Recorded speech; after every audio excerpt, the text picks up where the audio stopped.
of our students. We really appreciate that and our partnership with MIPD. Thank you, Chief. Thank you. And I am going to miss everybody at the school district. But since I'm going to be around for a couple of years, I'm sure I'm going to be popping in every now and then and trying to hide from Christina, so I'm not taking any of her territory. And thank you all for being here. I know that this is a transition time, and so we appreciate you coming to our final school board meeting for this school year. Thank you so much for being here. All right, we'll sign off. Thank you very much. And I see a much more robust participants. So I'm going to assume that many of our students who served on the Superintendent Student Advisory are in our participant pool. And I am going to read our students' names to recognize them. And some of them won't be here, but a lot of them will be here. And we hope that as they get promoted, they'll turn their camera on when I say their name so that you can see them and meet them briefly. Fred and I have had the absolute honor to get to work with these students this year as a group. Some of them have been with us for a couple of years. Some of the high school students chose to carry on even though they transitioned to a next grade, and we do have a process that allows for that, but still to bring in new voices as well. So it has been our absolute pure honor and joy to work with these students. And we do have a certificate, a lovely certificate for each of them, which I can't hand to them, but we will make sure that they are in the mail for the students next week. So you will receive these in recognition of your work this year after school hours on Zoom, one more Zoom meeting, and your great participation, but more importantly, your insight that really allowed us to hear student voice. Normally I'd have Dr. Rundle come up and we'd share the process of passing the certificates out, but Dr. Rundle, anything else to add before I start reading names? One just technical thing, and that is I think I've been promoting all of the names that I know, but if you are using someone else's Zoom account, students, if you can name yourself as who you are, just so I be sure that I make sure that I promote you so that we can see you and properly recognize. But I think most importantly is, something that we shared with the students in our last meeting last week, and that is that the student voice is the most important voice, and that I think sometimes we have to make sure we get out of the way as adults and make sure we're clearing space for that voice to come in, and that being able to talk to whether or not it's a principal, a teacher, a paraeducator, a bus driver, administrator, and hopefully provide that input. Sometimes we spend a lot of time as adults talking about issues or philosophies, and when the student speaks up, it's usually the one that has the most poignant points to make in the first place. So we're encouraging all of our students to continue to be leaders, but their voices were really important this year and provided great insights along the way. So I'm going to start. These are in alphabetical order, so they're not in grade level. And as I do say your name, if you could turn on your camera, we would love to put a face with the name. So starting with Maggie Anderson, Claire Capasso. We see her at every meeting, our own Morgan Dawson. Kate Frank, Graham Goodrum, Gabe Gottesman. You can wave, Gabe. Bella Hartman, Sydney Hawthorne, Samantha Jonathan, Lola Joinson, Brooks Kasai, Keenan Katab, Paul Noon, Alana Precht, Milton Reimers, Lily Ryerson, Sid Schroff, Riza Stefan, Zoe Thompson, Sophia Watson, Alex Weil, and Kiki Zlikarik. Kiki, I'm sorry if I said your last name wrong. So those were all of our student reps. Many of them were very diligent and attended every meeting. Others could only make some of them, but we still really, really appreciate their insight. And Dr. Rundle and I forgot to mention that our collaborators in leading this group were our student board reps.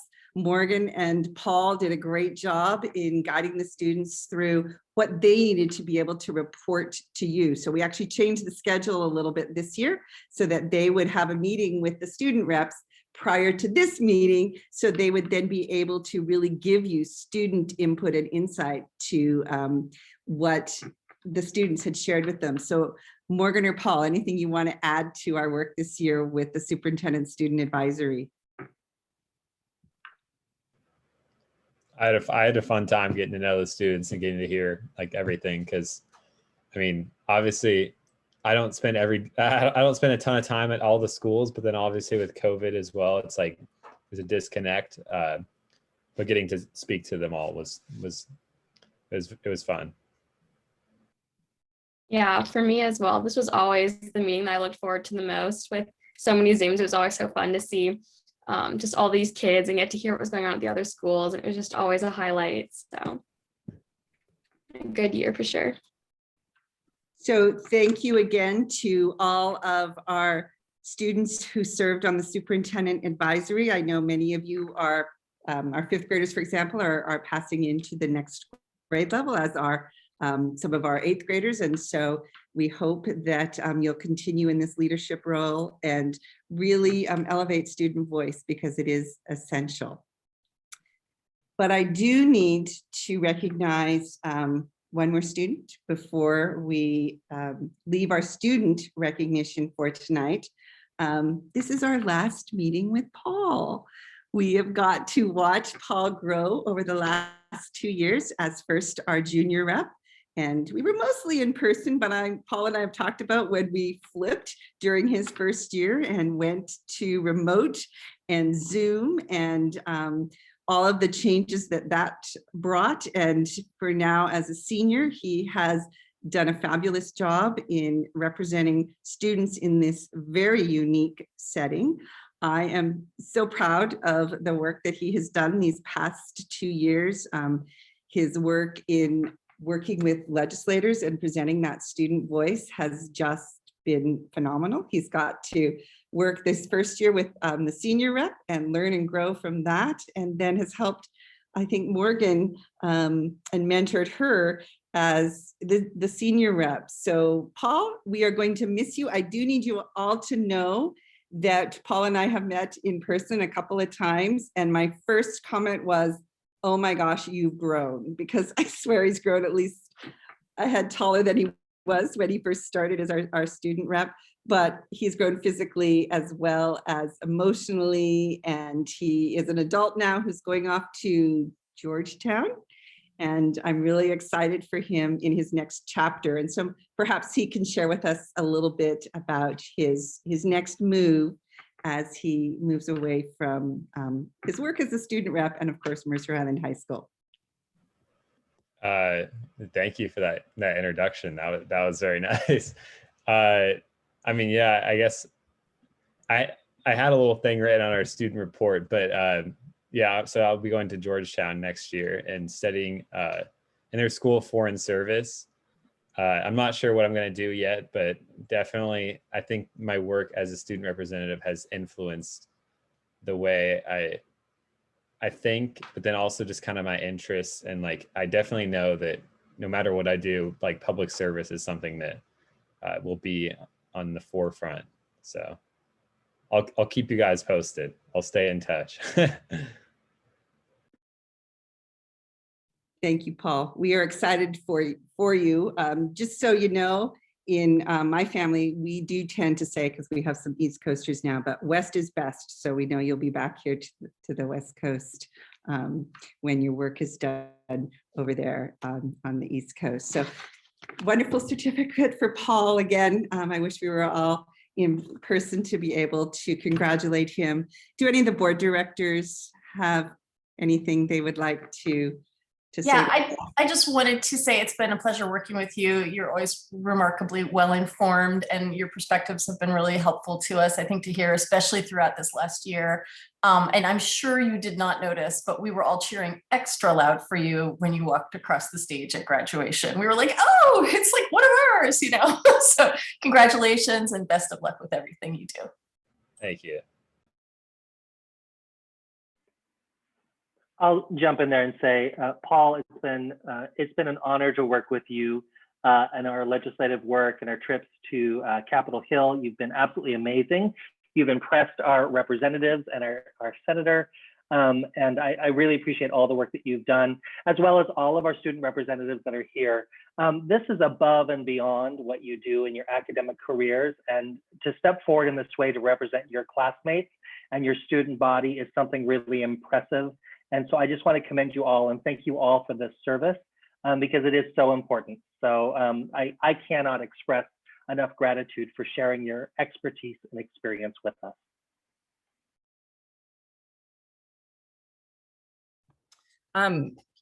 Just Paul, thank you. I've been really impressed with your with the thoughtful comments that you've given for the last couple of years. It's been really fun to watch you grow and gain confidence. So Superintendent Klosky mentioned the height growth, and I think if we go back and listen to recordings, we could hear a little bit different too, but it's really been fun watching you grow and develop emotionally and intellectually, and look forward to you leading our future. I've been saying lately that, you know, with Gen Z coming up, I think we're in good hands, and you're a big part of that. So thank you for that. And, you know, I think what Superintendent Klosky said in terms of West Coast, I went to law school in DC, and once you experience DC in August, you'll want to be zooming back to Seattle once you have an amazing experience in college, because you're going to enjoy it. It's a really fun place. So good luck to you. Thank you. Yeah, I'm not prepared for the humidity. It's not.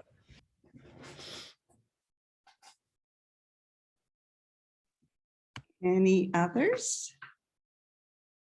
All right, we do have one more. Donna, I just want to say thank you, Paul, and I look forward to running into you like a lot of our grads in the community. It's always nice to see students, you know, as our community members just roaming around town and hearing about your experience. So do come back during the summer and let us know how you're doing. Thank you. I will do.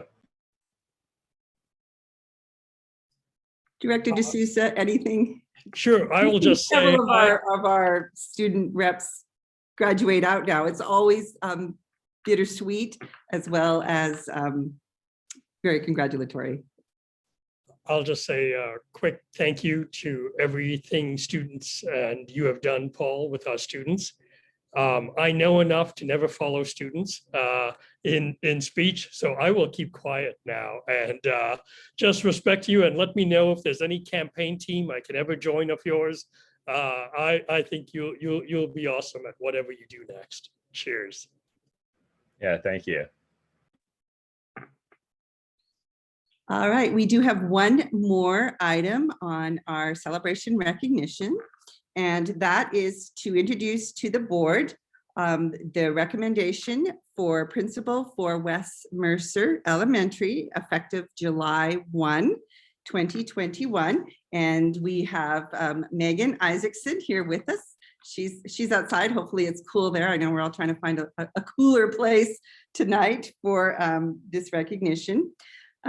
Megan has been serving as the associate principal, elementary principal for Island Park and Northwood, and she will be succeeding Carol Best, who announced her retirement in mid-May as the West Mercer principal. The hiring process included a range of stakeholders, including West Mercer's family and staff, as well as our teachers reaching out for input from our elementary students as well. Megan joined us from Seattle Public Schools, where she had been an interim associate elementary principal. Prior to that, she was an academic interventionist with lead roles in professional development, coordination, coaching, and Tier 2 intervention services. She also designed and implemented a peer coaching cadre in that role, as well as leadership in collaborating with school and community partners in designing and implementing their Tier 2 after-school programs. Prior to that, as all administrators, Megan was a teacher at the elementary level in Seattle Public Schools for several years. But what's interesting about Megan, and impressed many of us, is her pathway into public education was really a stepping stone for her leadership role now.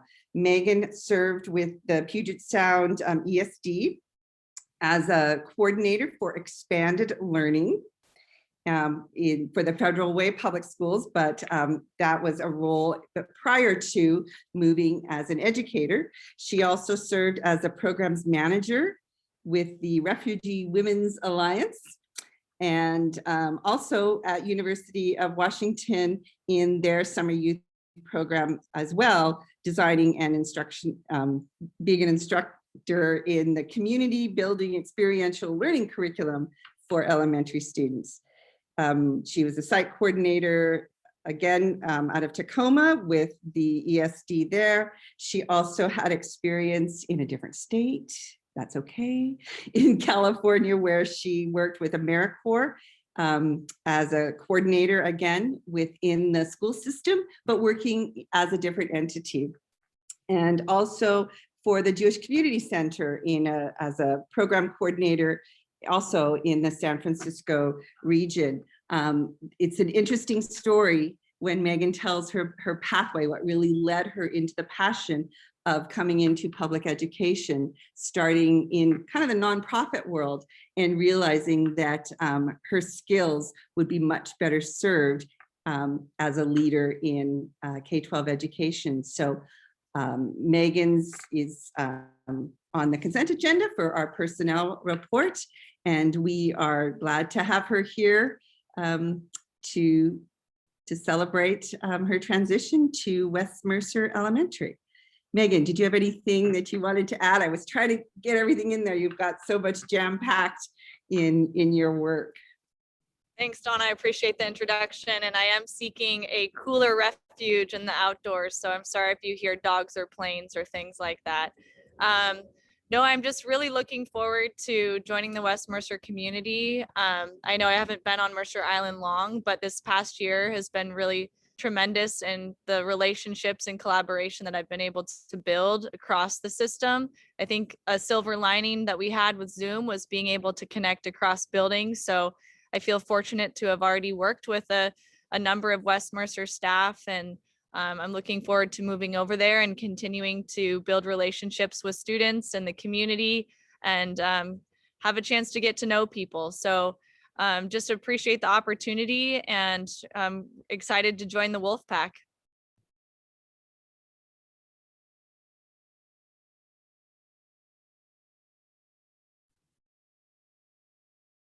Just want to, on behalf of the board, just congratulations and welcome to your new position.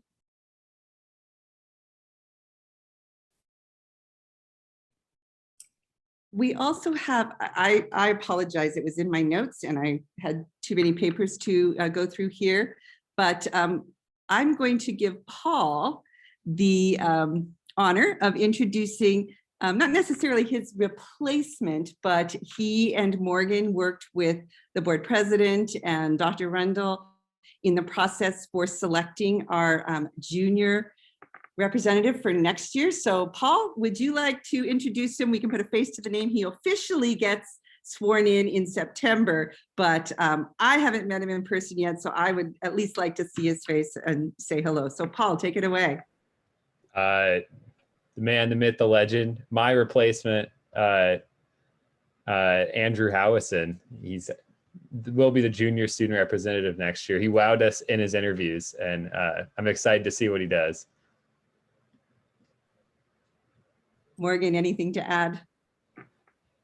Yeah, like Paul said, just totally killed his interview. And I'm so like confident that working with Andrew is going to be great. And I've worked with Andrew on a few little projects and classes in the past, and I know it's going to be a great year. And so I'm excited to welcome Andrew. I know he's really excited to get to join the board and work with us. And so I'm really looking forward to it. Welcome, Andrew. And Andrew, we are hopefully going to be in person for our meeting. So we can't wait to actually get to meet you in person come September when we do your swearing in. So glad to have you here. Thank you. Welcome, Andrew. It was, I got to meet Andrew. Well, I participated in the interviews and then got to meet Andrew at when he was supporting our girls softball team at a game, and he comes up and says, you know, hi, Mrs. Lurie. I'm like, wait, who's that? So Deborah and every other board director can let you know how they want to be referred to, but I appreciate it. And it just shows your character and your initiative to come up to an adult that you've really never met and say hello. So thank you for that. Really look forward to working with you. I know the board, it's our favorite part of our meetings. So thank you for putting yourself out there, and congratulations on your new position. Thank you. And Andrew, I did say September, but trust me, Morgan and I will be pinging you in August for some meetings to get our schedule all set up and onboard you, just like we do with all new board representatives. So congratulations, and we're excited to have you joining us. And I'd like to just express my congratulations, Andrew, as well. You know, it was you were, you know, amongst some really phenomenal colleagues of yours, and this was the right fit for you. And so congratulations. But I do want to thank the high school for including me because I am oftentimes looking for other students to join other committees. And I was able to tap a bunch of other really deserving candidates for other committees, some of whom you'll be approving in August for things like the Instructional Materials Committee. So I had a chance to connect with students in a new and different way. And it's really about trying to find voices everywhere. But congratulations, Andrew, for this role. No doubt you'll be a great representative of the students. Thank you. President Lurie, that is all we have for recognitions, celebrations for this board meeting. Okay, thank you so much. Those were great. Celebrations are always good. It's always great to start off that way. We are moving on to 2B, Board Policy 1005, Board Officer and Board Member Duties, reorganization of the board. As we've stated in other, well, at least at the last meeting, we are doing a board reorganization due to upcoming elections. Just to, there's no policy that prohibits board directors who are candidates in contested elections to be serving in leadership positions on the board, but for the interest of making sure that there is no confusion between whether or not an individual is speaking on behalf of themselves as a candidate or on behalf of the board. We thought in the abundance of caution, well, I thought in the abundance of caution, I would tender my resignation as president, remain on board, but tender my resignation as president. Director Janini Upton followed that, I think for similar reasons. And so as a result, I am honored to nominate Maggie Ty Tucker as for president, and then we can address it. Well, at least for now, and then we can address how long that term goes. But I nominate Maggie Ty Tucker. I'll second that nomination. Any other nominations? Seeing none. Director Tucker, do you accept the nomination? I do. I just want to say that Director Tucker filled a really important role coming on board and being elected vice president at the same moment is a daunting task, I think, for anyone. She welcomed it with open arms, always eager to learn, ask questions, and participate as much as possible. And then COVID hit. And then I think she even embraced it more fully. I have really enjoyed working with her in this capacity. I know it's not over yet, but I just want to say that it was a pleasure to work with you in this capacity. You challenge me, and I look forward to seeing you take off with this leadership role as well. Thank you. So with that, the motion is to approve Maggie Ty Tucker as president of the board. All in favor indicate by saying aye. Aye. Aye. Any opposed, say nay. I will pass the baton. Director Tucker, it's all you. Thank you. So since I am now officially no longer vice president, I am looking for, well, I would like to make a nomination for vice president. If there's no policy prohibiting me from being the one to do so, I would like to nominate David D'Souza as vice president. Is there a second for that? Yeah, Tam? I second that nomination. Are there any other nominations? No? Okay. Then all in favor of David D'Souza serving as vice president, please say aye or otherwise indicate your agreement. Yes.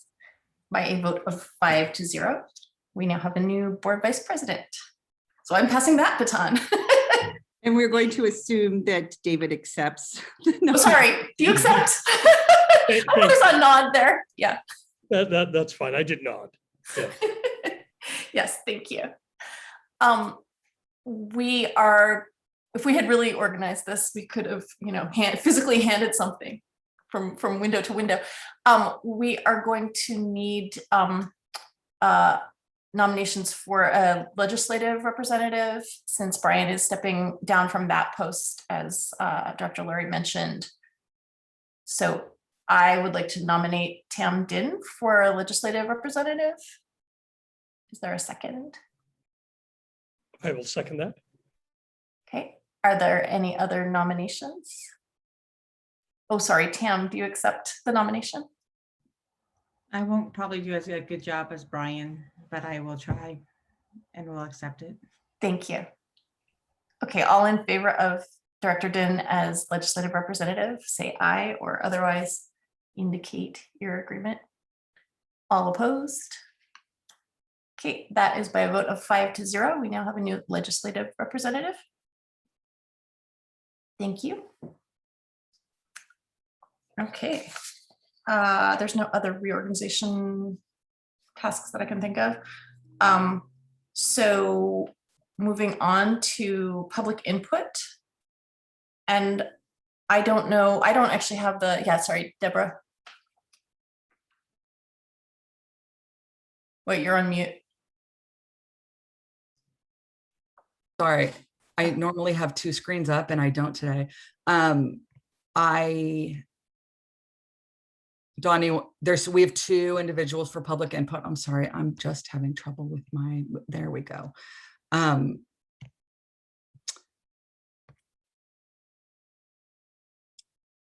I'm not seeing it. I know it came in. Donna, do you want to? Sure. If Oh, there it is. President Tucker would like to read the statement, then that will give Andrews a moment to pull in those who've requested public input, and you should see their name on their screen, which will allow you then to introduce them. Okay. This is the disclaimer. The meeting is a meeting of the board in public. It is not a public meeting that guarantees interaction between members of the public and members of the board.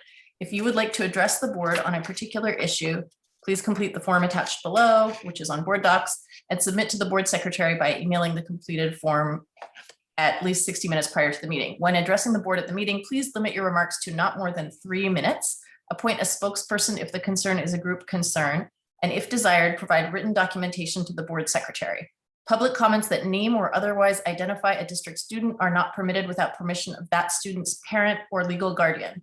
The board may direct the superintendent to respond at a later date to the issues expressed.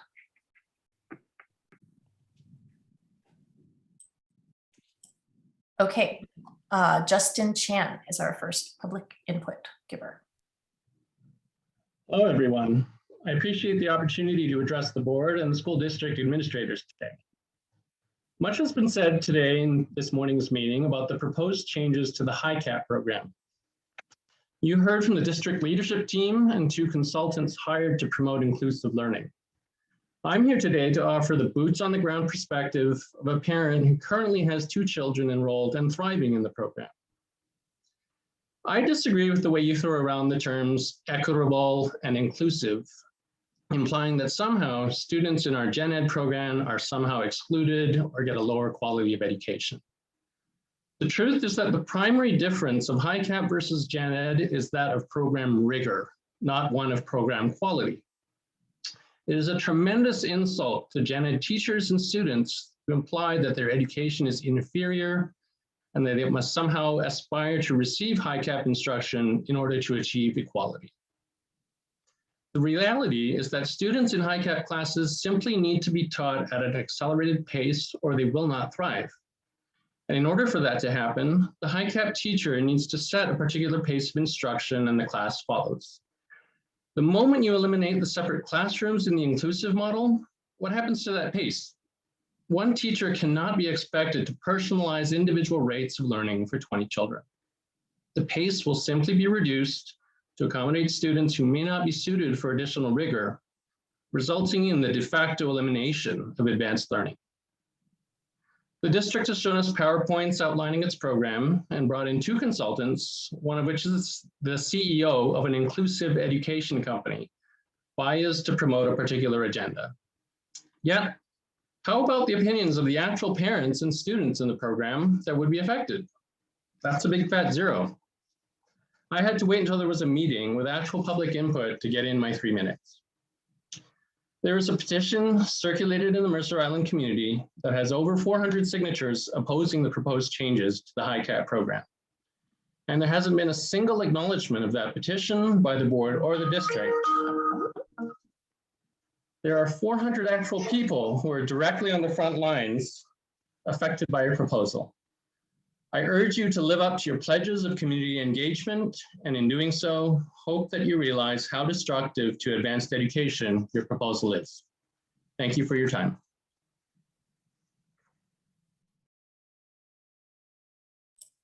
Thank you, Justin. Next, we have someone else. Sorry, I can't see.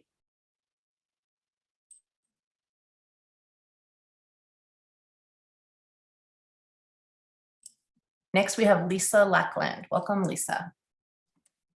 Hello, board members. I've never done this before, so bear with me, and I just decided to speak this afternoon. So here goes. After much consideration, including discussion with other parents, I request that the board postpone its approval today of the proposed new principal for West Mercer Elementary. I sent an email to the board about this a couple hours ago. I apologize for the timing of my email, and I realize that you probably haven't had time to read it. It's been a long day for you, so I'm just going to read parts of my email. Again, this was not planned for a long time. I did give it a lot of thought, and I thought long and hard whether I should say anything or not. But in good conscience, I feel like I need to. As you mentioned, the appointment of the new principal for West Mercer is on your board meeting today as a consent agenda item, which means it's going to be considered on a slate with 75 other routine personnel decisions, but this is not a routine personnel decision. I dread raising this issue, especially what has transpired earlier after we met Ms. Isaacson and you glowingly spoke of her, but I feel like in good conscience, I need to say my piece. I am not objecting to Ms. Isaacson per se, but more so to the process that was used to choose her. I know others who feel the same way, but are hesitant to come forward publicly. So I'm reluctantly taking on this role. And due to the short time frame upon which this decision was made at the end of the school year, when many families are headed off on summer vacation, I don't think families are paying attention, not the attention that they usually would. Under different timing, I'm sure you would hear from other voices. Be that as it may, I am the voice right now. So I feel compelled to make this request to the board, and I urge you to engage in further consideration before approving the administration's choice of principal. Before coming to you, I tried to do more research, but it was difficult due to the timing. I spoke with Ms. Battersby.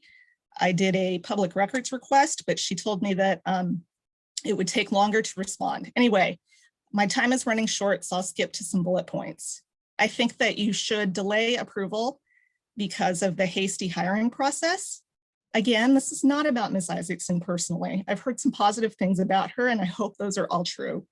But my concerns are directed towards the overall hiring process and the extreme haste in which someone was chosen for one of the top management positions in the school district, a position that oversees 420 students, more than that, 50 staff members, and a multi-million-dollar budget. This position is a long-term hire that affects a lot of people and will for a long time, and I do not see how it could have been made in 2 weeks, about 2 weeks. Secondly, the closed application pool, only internal applicants. I don't think that that is right.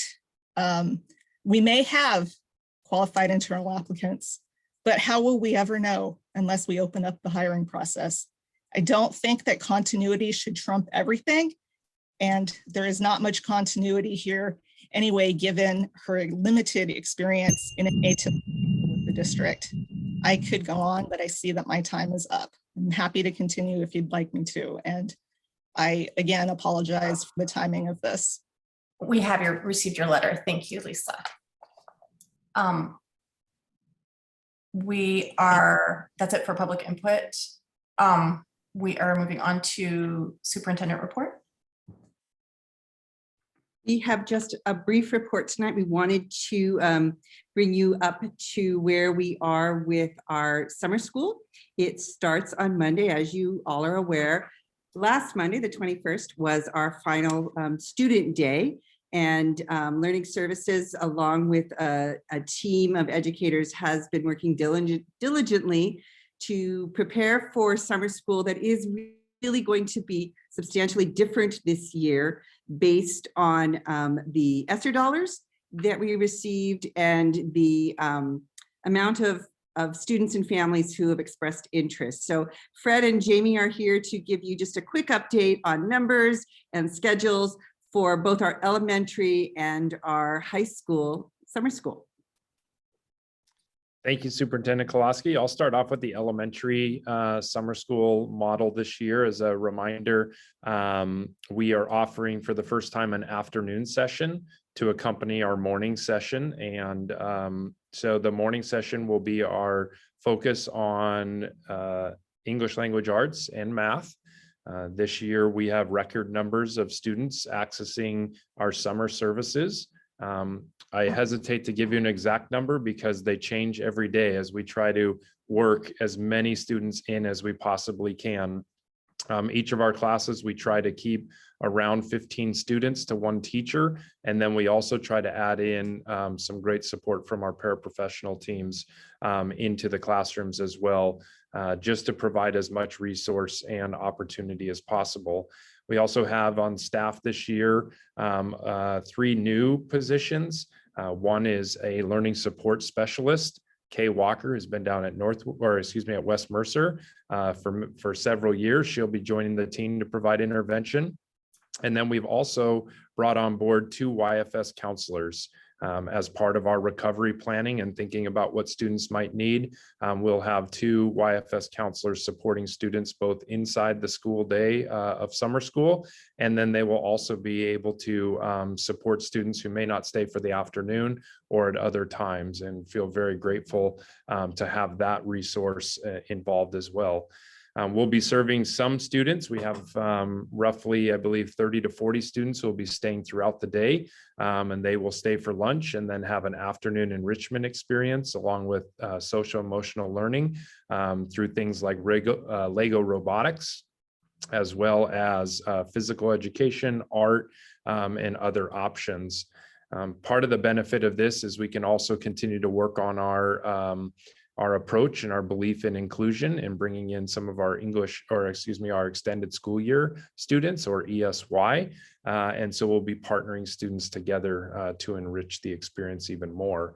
So we do get rocking and rolling on Monday, making final adjustments there. However, if you are watching from afar and you have a student who will be participating in the afternoon, we are watching the weather closely and considering possibly not hosting the first day in the afternoon because of the heat and the temperatures, and our buildings still not running our air conditioning units as we continue to follow guidance from the Department of Health. So stay tuned for our afternoon session on the first day.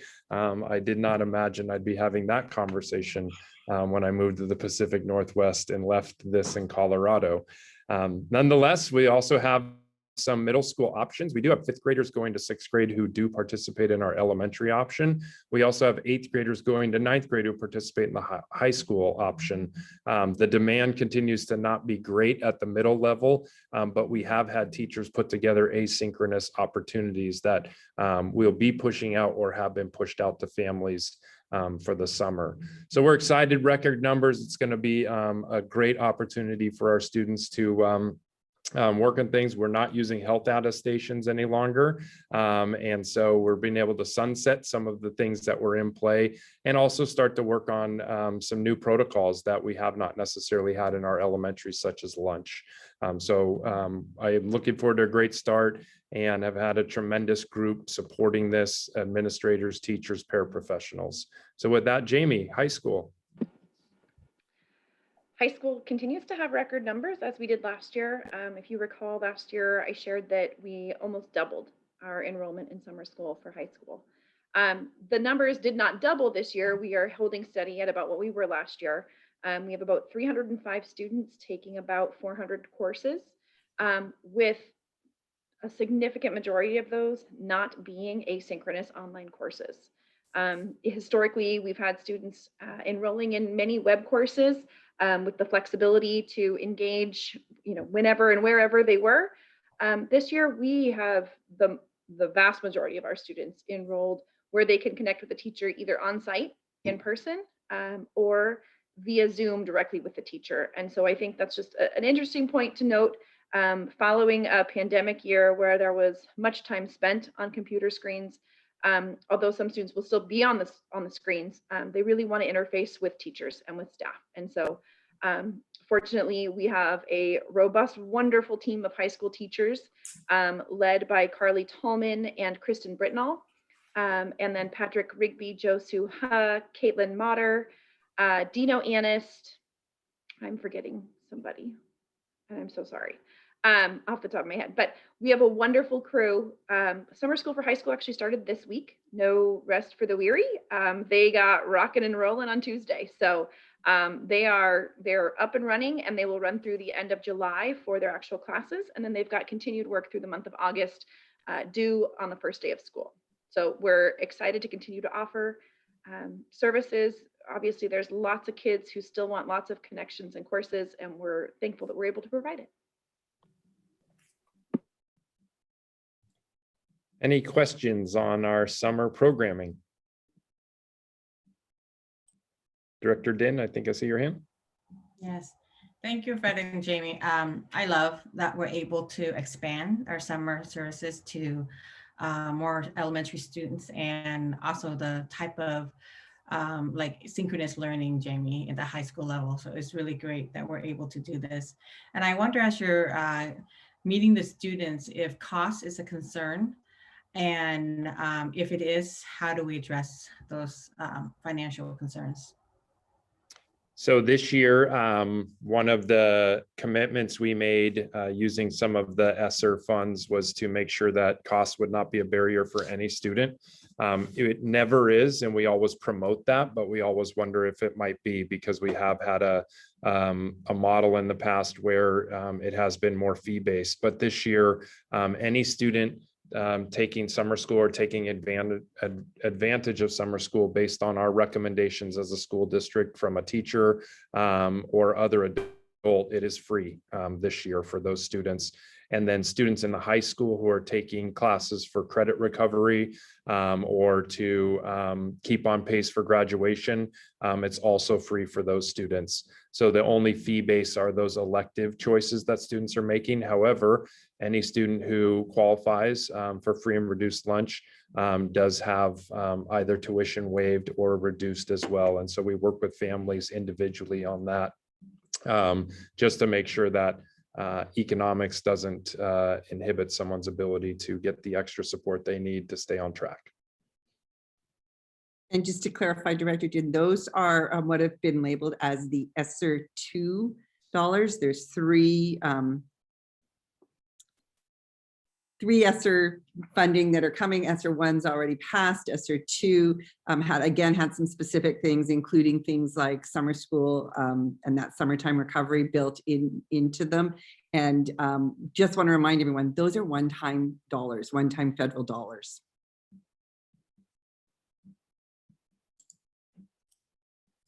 Any other, very good. Thank you. Yeah. any other questions on summer school or funding sources for it? Sure. Did any students indicate interest in summer school, but did not have the courses they needed available for some reason?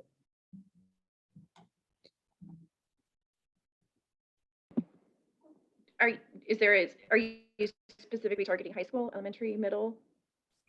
Probably high school at this point, I think. So through our web offerings, we're able to support a variety of classes. We don't, because of sheer numbers and staffing, we don't do new AP courses. We do credit recovery or grade replacement courses in AP, but just for the time commitment it takes from staffing and the volume of students who want access, we generally don't do AP.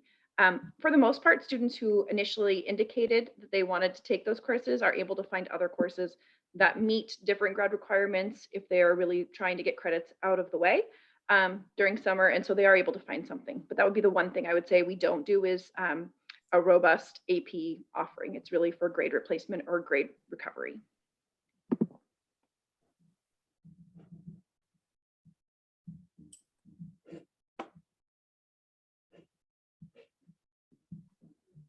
Anything else? Nothing else for the superintendent report, President. Okay. That's going to get unwieldy, I think. Okay, moving on to number 3, we have full governance process monitoring of board policy 1800 OE1, fundamental 4, analytical/critical thinking for global awareness. And there's a.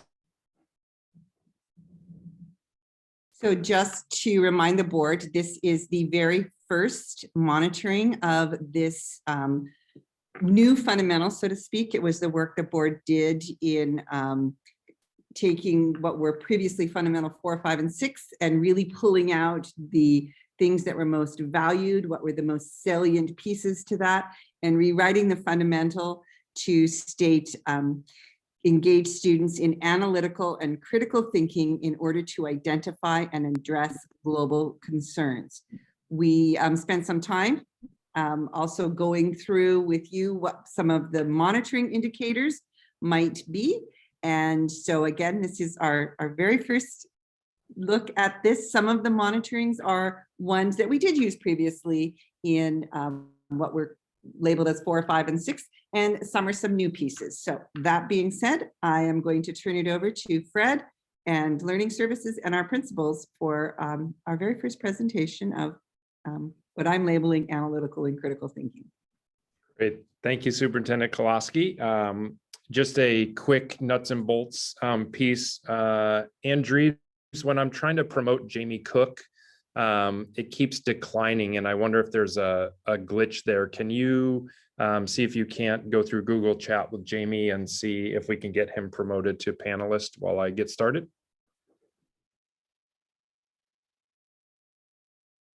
Fred, I think I was able to do that. Great, thank you. So welcome. This is, as you had mentioned, this is our first monitoring as we've laid it out, and just some overall pieces and reminders.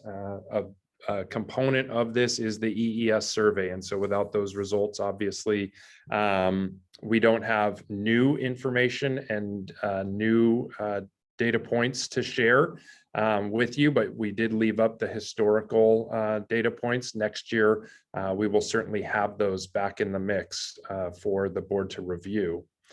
The one major change this year on more of a perceptual quantitative measure is the use of the Civic-Minded graduate survey.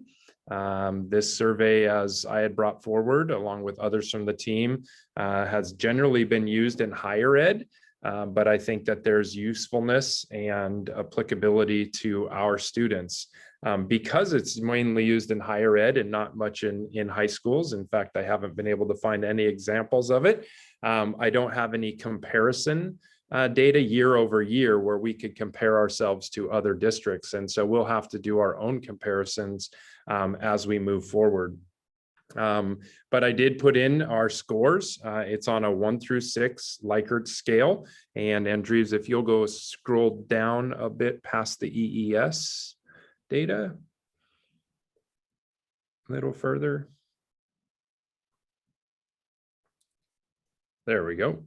So it's on a 1 through 6, going from disagree to agree, and then the different elements in between. And so students had read each of these questions of our seniors and our graduating seniors. We had 117 students take the survey, and then you can see how the information rolled out. I thought it was interesting, Paul, in your comments earlier, that an experience like this of serving on a school board and in other leadership roles in your high school, I think your comment earlier was it definitely motivated you to be an active and contributing member of your community. And really, that's the experience that we're looking for. If we think about this particular fundamental, when we're thinking about it's not just analytical and critical thinking, but how do we identify and address global concerns? And as we start thinking about the graduates who we're sending out into the world, whether or not those are for those pursuing colleges, careers, taking gap years, what are they leaving with that they'll take with them to be positive and contributing members of the global community wherever they are living? So I highlighted a couple of things just for the board to think about. You might have looked at some other data points that you can discuss, and I'm happy to engage with you. But I did find it interesting when we were really looking at things that, you know, nearly 50% of our students who responded to this particular survey responded with a 5 or a 6. So agree or favorably agree that they believe that they have a responsibility to use the knowledge that they've gained in their high school experience to serve others. And I think that that's a tremendous testament to what we're trying to work and instill with our students each and every day. I think that's the culmination of a lot of hard work from kindergarten all the way through high school, both inside the school as well as outside that classroom environment. I think that's part of the community that we live and work in here on Mercer Island. Also noted that just over 50% of the students responded neutral to the question. Based on my high school experiences, I would say that the main purpose of work is to improve society through my career. I think we have some interesting questions that we might want to follow up on with future administrations of this survey to learn a little bit more on the qualitative side on the back end. So I put in a few other things, but I know we learned some things from this particular administration. One is that, especially with our seniors, reaching out to them sooner rather than waiting till May would probably result in more participation. We also worked with the group that works on Islander Hour to calendar an administration next year. I think it would also be helpful to really take a look at offering opportunities for students to be able to talk or provide input in a qualitative manner to some of the questions that might provide some greater contexts. With that, before we move into some of the other aspects, I wanted to bring in Principal Kelly or other members of the administrative team, especially those of you who have worked in high schools, maybe give some perspective of what this might have looked like in other areas or other experiences as well.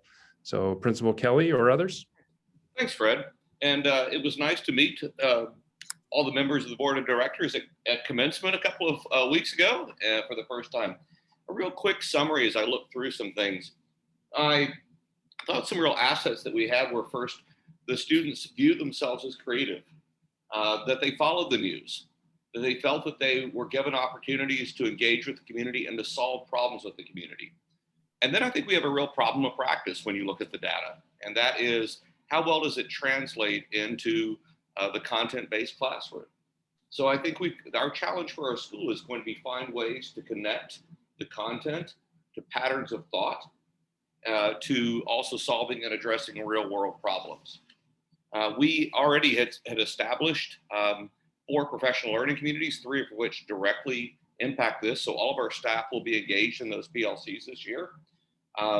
One is on student thought routines, one is on meaningful work, and the third is on authentic assessment. Those all address that.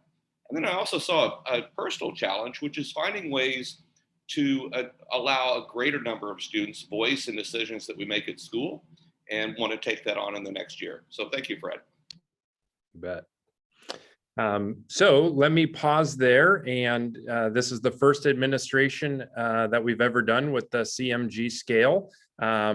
Would love some insights from the board of directors or questions that you may have that we can discuss as we think about this. And obviously at your next meeting, you'll have the opportunity to have more conversation about language or the metrics that we're using, but would love some discussion, and I'll participate where needed.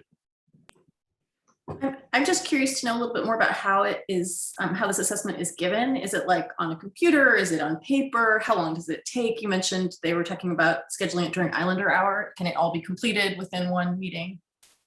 It can. It's 30 questions, and we took it and we put it into a Google form to create it as a survey. And so students were able to take it.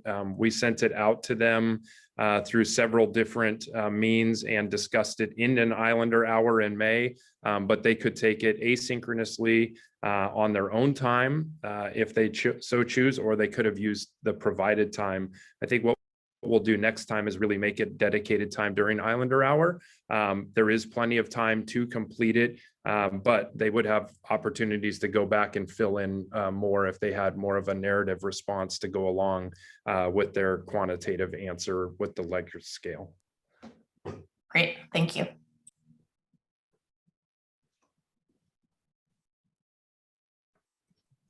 I'm just wondering, I mean, maybe after we do it next year and could see, comparison.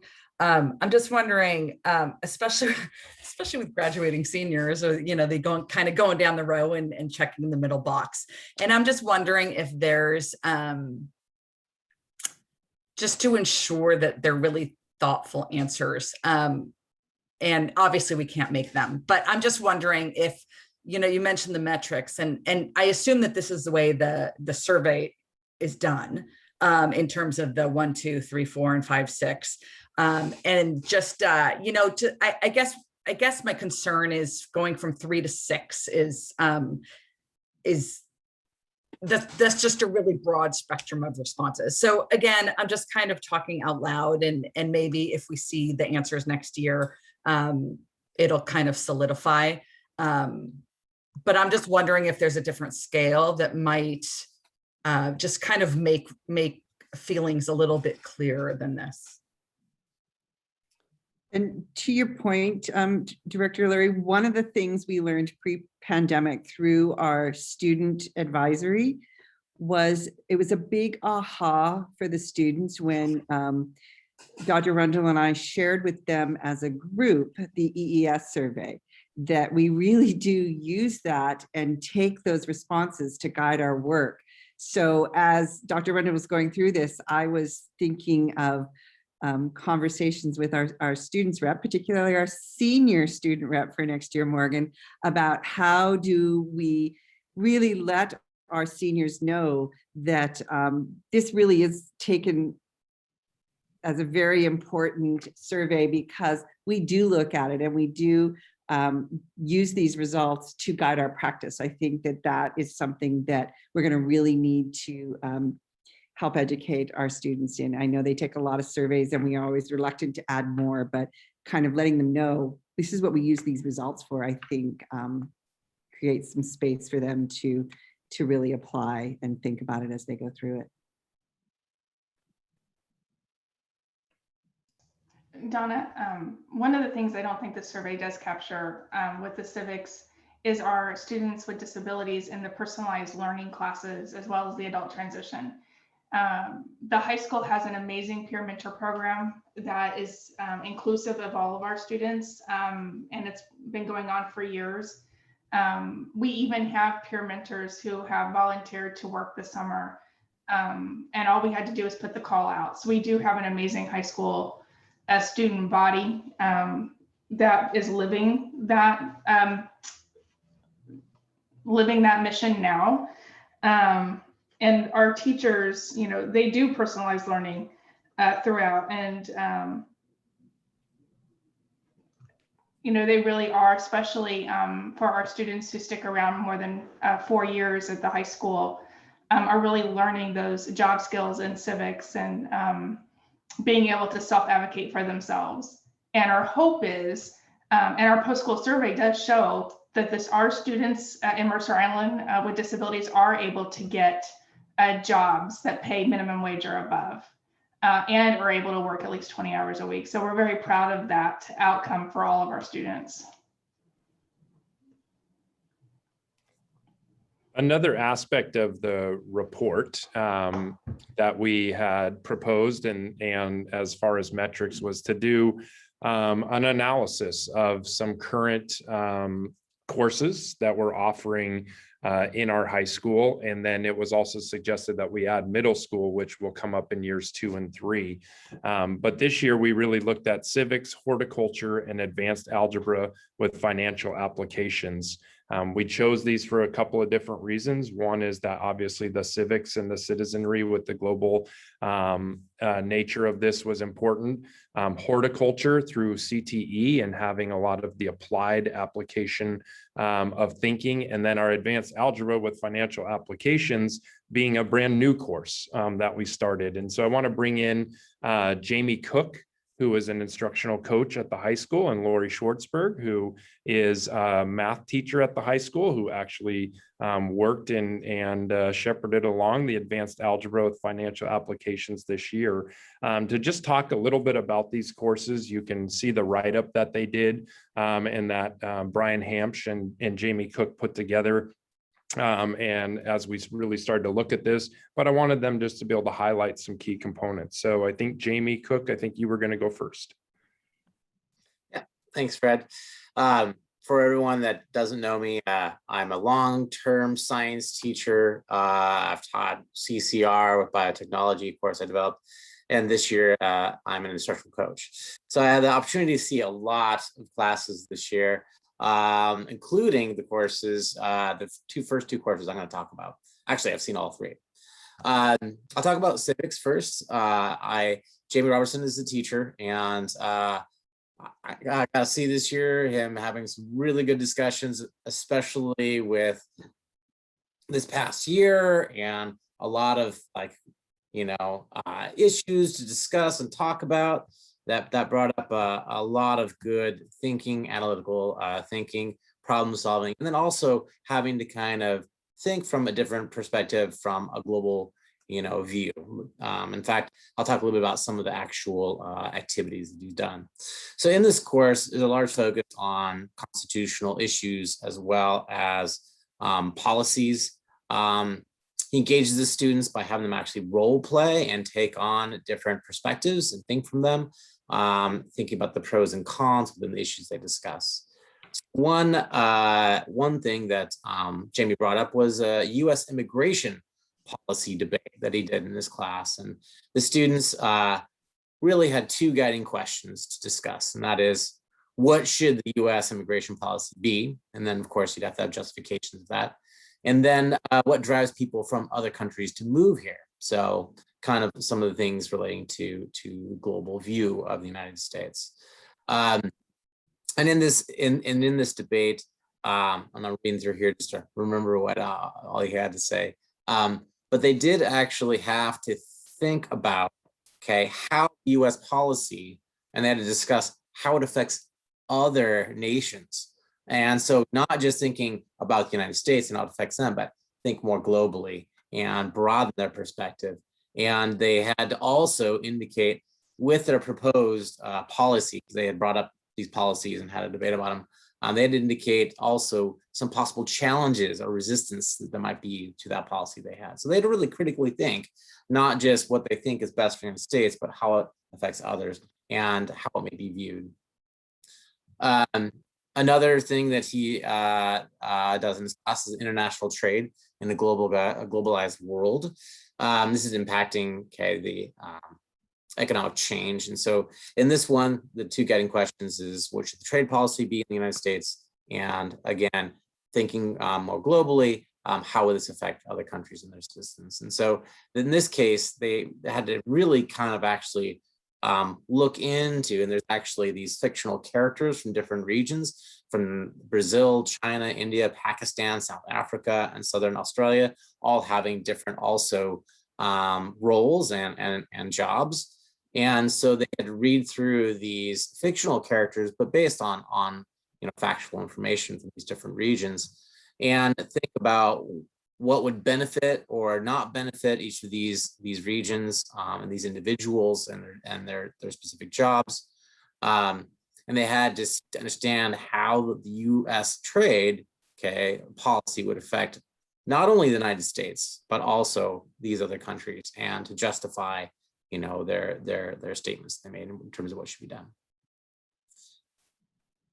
Climate change is a massive issue, and it's interesting. I actually talked to I was able to substitute in a few courses, and one student I was talking to, because I was also a top environmental science, he was mentioned that he had covered global climate change in 3 different courses this year, but all from a different lens. And I thought that was really interesting, because it is a massive issue that is, global. And I love the fact that he mentioned that several different courses covered it in different ways.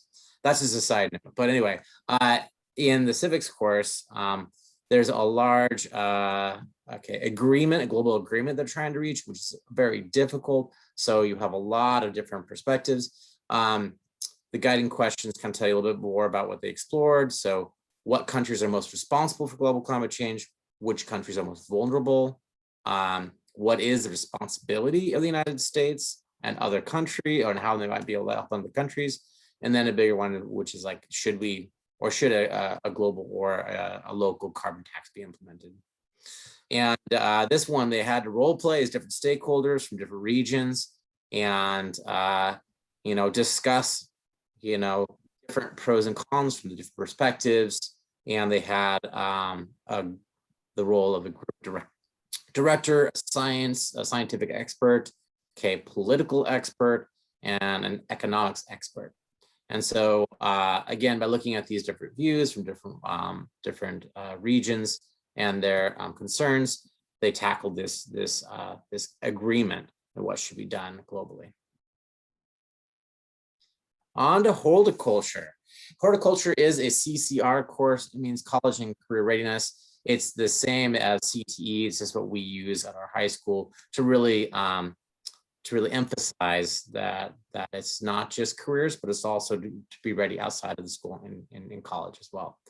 And so in horticulture, this is Kimberly Griggs. She's developed an amazing program and has brought in like state-of-the-art technology to do hydroponics, and has like a robotic system to take care of the plants and weed. And it's amazing what she's done. And because it is a CCR course, each student also has a leadership component that they must meet throughout the year. And there's a whole list of things that I'll talk about that they have to do.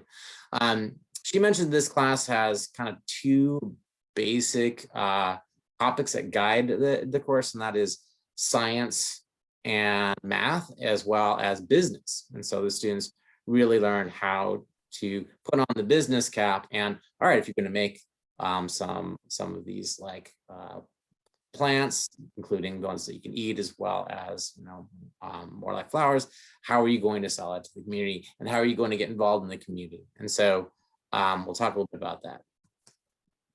So there's a lot of cross-disciplinary learning. I know that she mentioned there's statistics brought in there, in addition to several different areas of science, and then also the business aspect and marketing. There's a local master gardener. I believe I think he received a PTSA award this year, Einer Handelman. And when Kimberly talks about him, her eyes like get big, a big smile goes on her face, because he has a lot of character and a love for not only gardening, but a passion for also teaching and working with the students. And the students he brings in, he actually works with some of them individually on their projects, giving them kind of like some words of advice.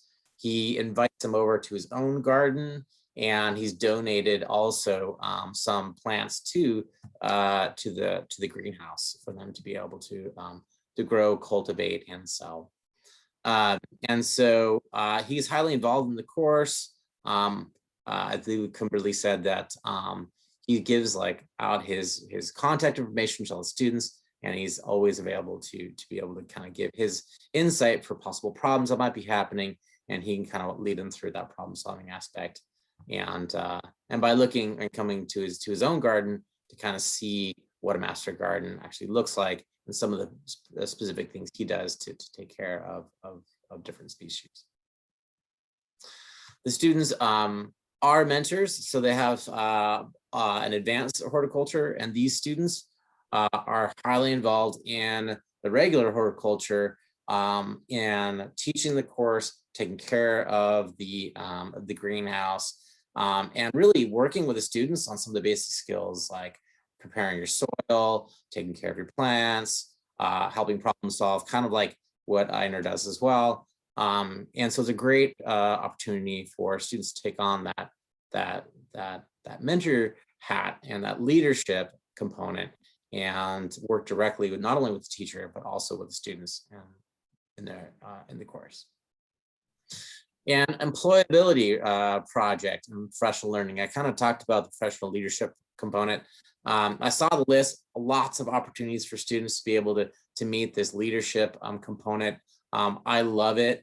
If I was going to go back into the classroom and biotech course, I would steal a lot of those ideas, bring it into my own class, giving the students a lot of different possibilities that might meet their interests and getting involved in the community, being a leader in the class itself, sharing maybe some research they've done, and maybe working with Einer in the greenhouse, or bringing in other community members for various aspects that can increase the course. The global food supply is really where they get in and to think more globally. And in this project, they talk about how much, this is caloric intake of the earth. It's referring to basically how many individuals, humans, are on this earth, and how much food do they need, and how much food is produced in different regions. And it gets also into how in a lot of regions that, like the United States, that are kind of have a disconnect with their food because they're not, instead of being a common farmer, which might be more, percentage-wise in other regions, a lot of us are not directly working with our food.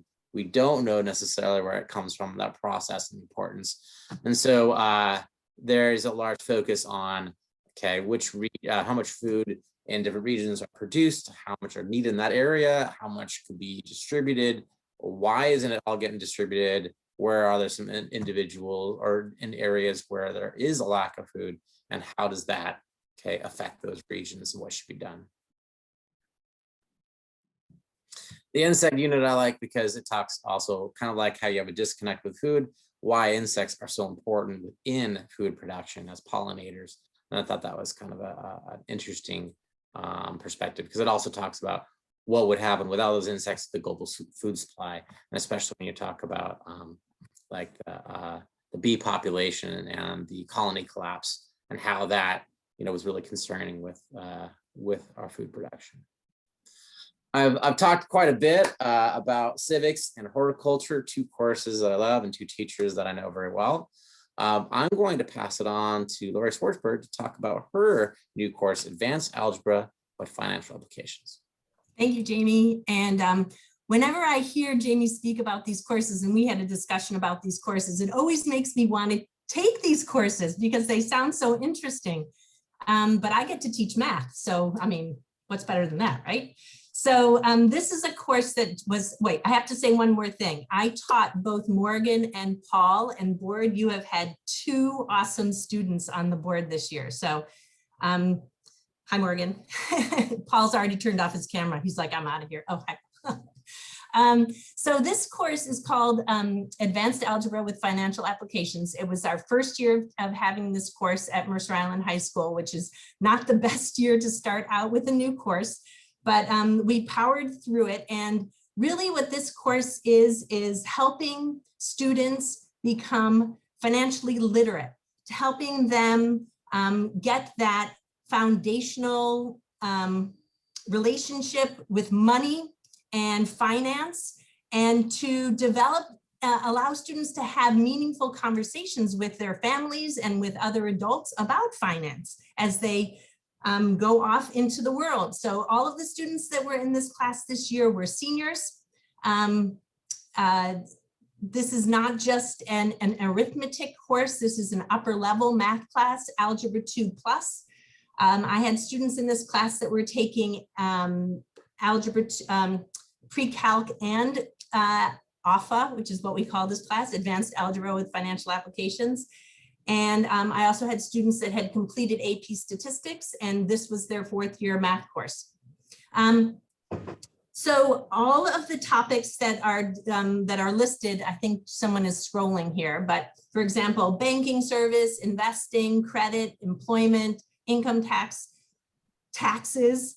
This class is the class that you can take at the high school that finally answers the question that students ask is, who's going to teach me how to do my taxes? Why am I learning math? I need to learn how to do my taxes. Well, this is the course that you can take.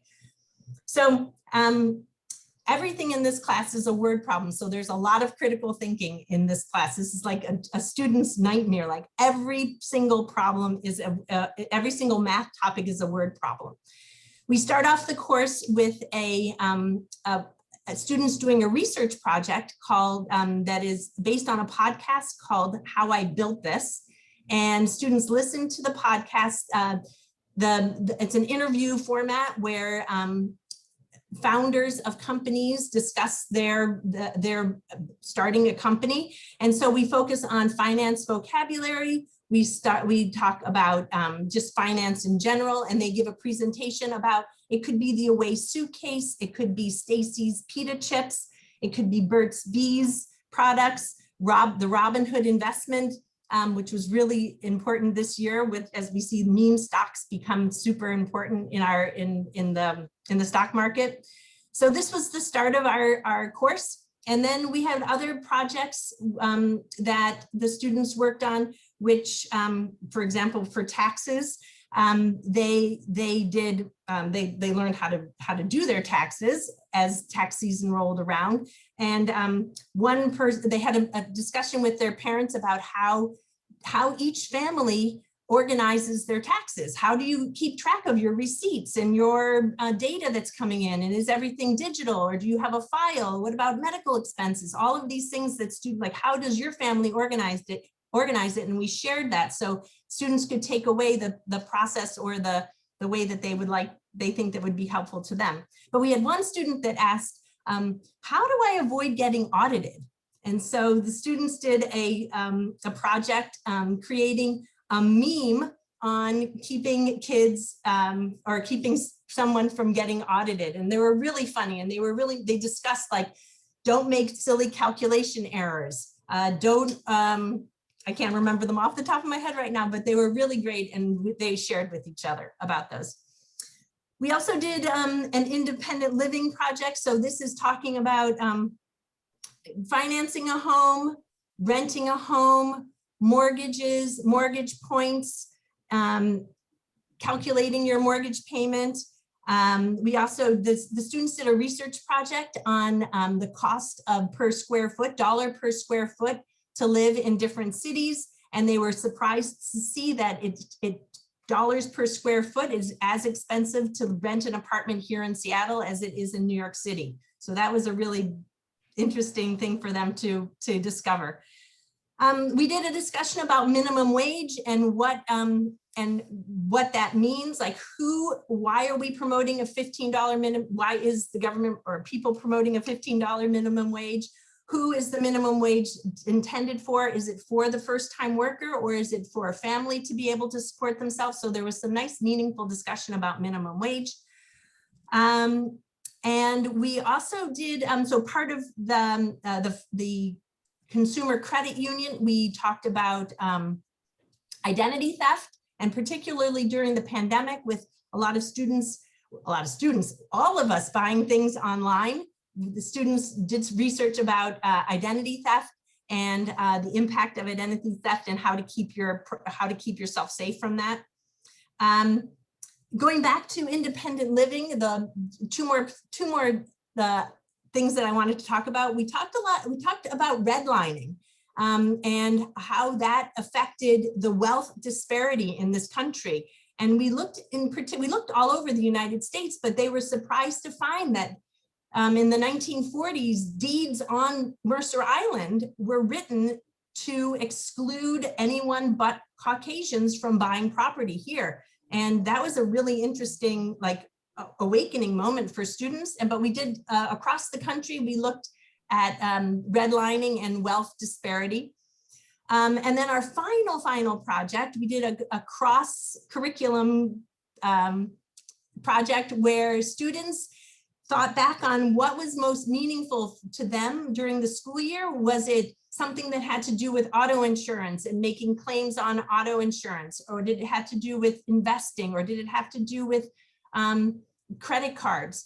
So each student found a topic that they had an aha moment with, and they created a public service announcement. So it's not really a public service announcement, but like a public service announcement, we had Joe Bryant, the awesome radio teacher, come into class and talk to us about what a public service announcement was and what makes a good public service announcement. And so each student created their own 1-minute public service announcement covering a topic that was meaningful to them, whether it was student loans or safe driving, insurance, figuring out which insurance policy you need. So it was really great that at the end of the year, they sort of came out with this rainbow of different topics that students found interesting and was meaningful to them and what they thought was important to share out to their peers in their community. That's it. All in a year.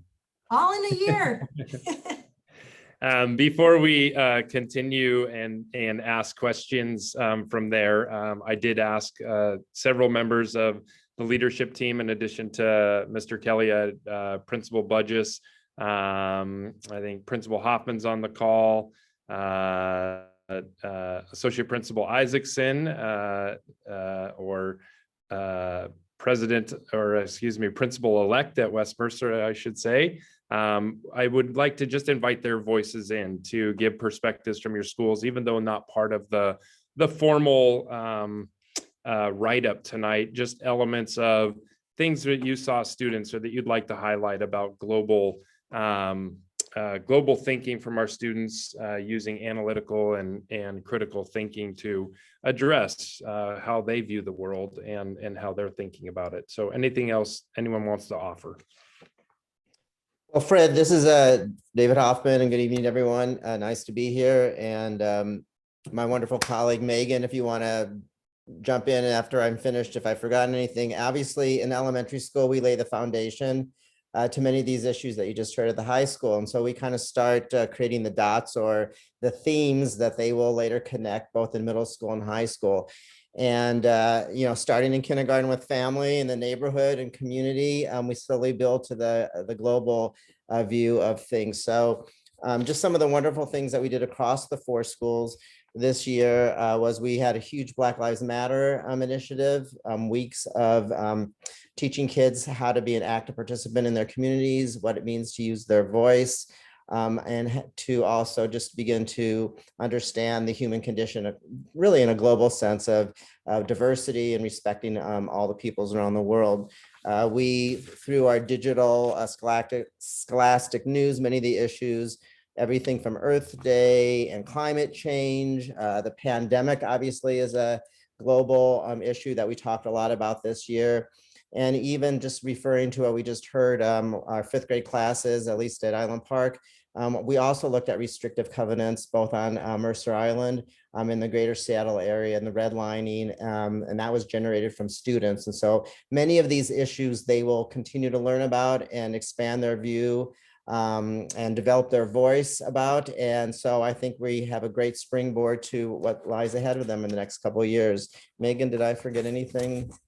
No, you touched on a lot of great work that we've done this past year. And I think, as you mentioned, elementary school, we have the opportunity to really integrate with that throughout our content. So really building in local and global perspectives into our literacy units. I mean, read alouds are a huge part of our literacy block and discussions around those. And we often have a great opportunity to build in current events and local issues and really enrich discussions that way. Obviously our science curriculum and really looking at human impact on the environment and how are we connected to the environment and being stewards of the environment.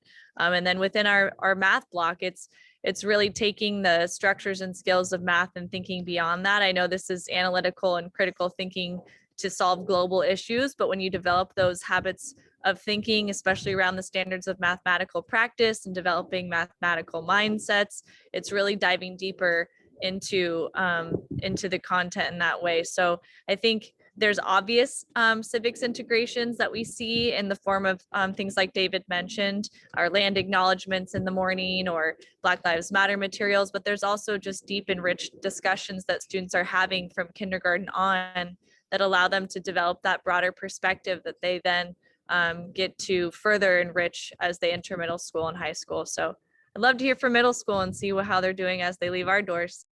Oh, we don't do anything at the middle school. No, I'm just kidding. So there is lots of really amazing things happening across all our contents. And I second what both David and Megan said, is you can see our kids thinking deeply, analytically, critically across all contents.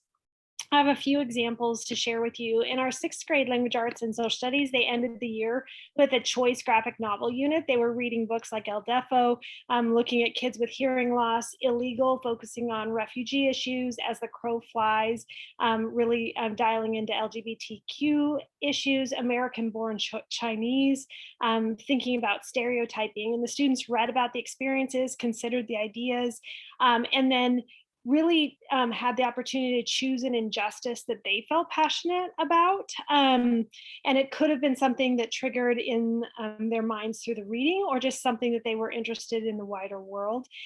And then they were asked to inform the audience through a variety of means. And so kids really thought about what the problem was and what potential solutions for the problem was.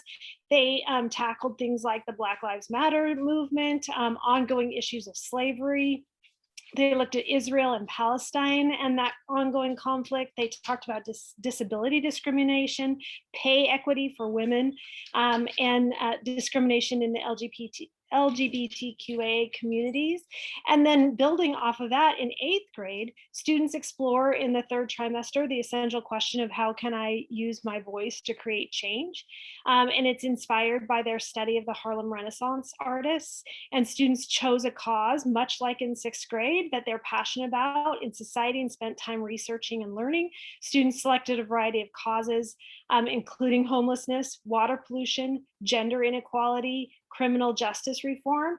And after learning, students created an overview of their cause targeted at teaching their peers about the topic and why they too should care about it and want to get involved. And then finally, students used their Harlem Renaissance inspiration to create art, poetry, music, or artistic expression of their choice using their unique voice in response to their cause.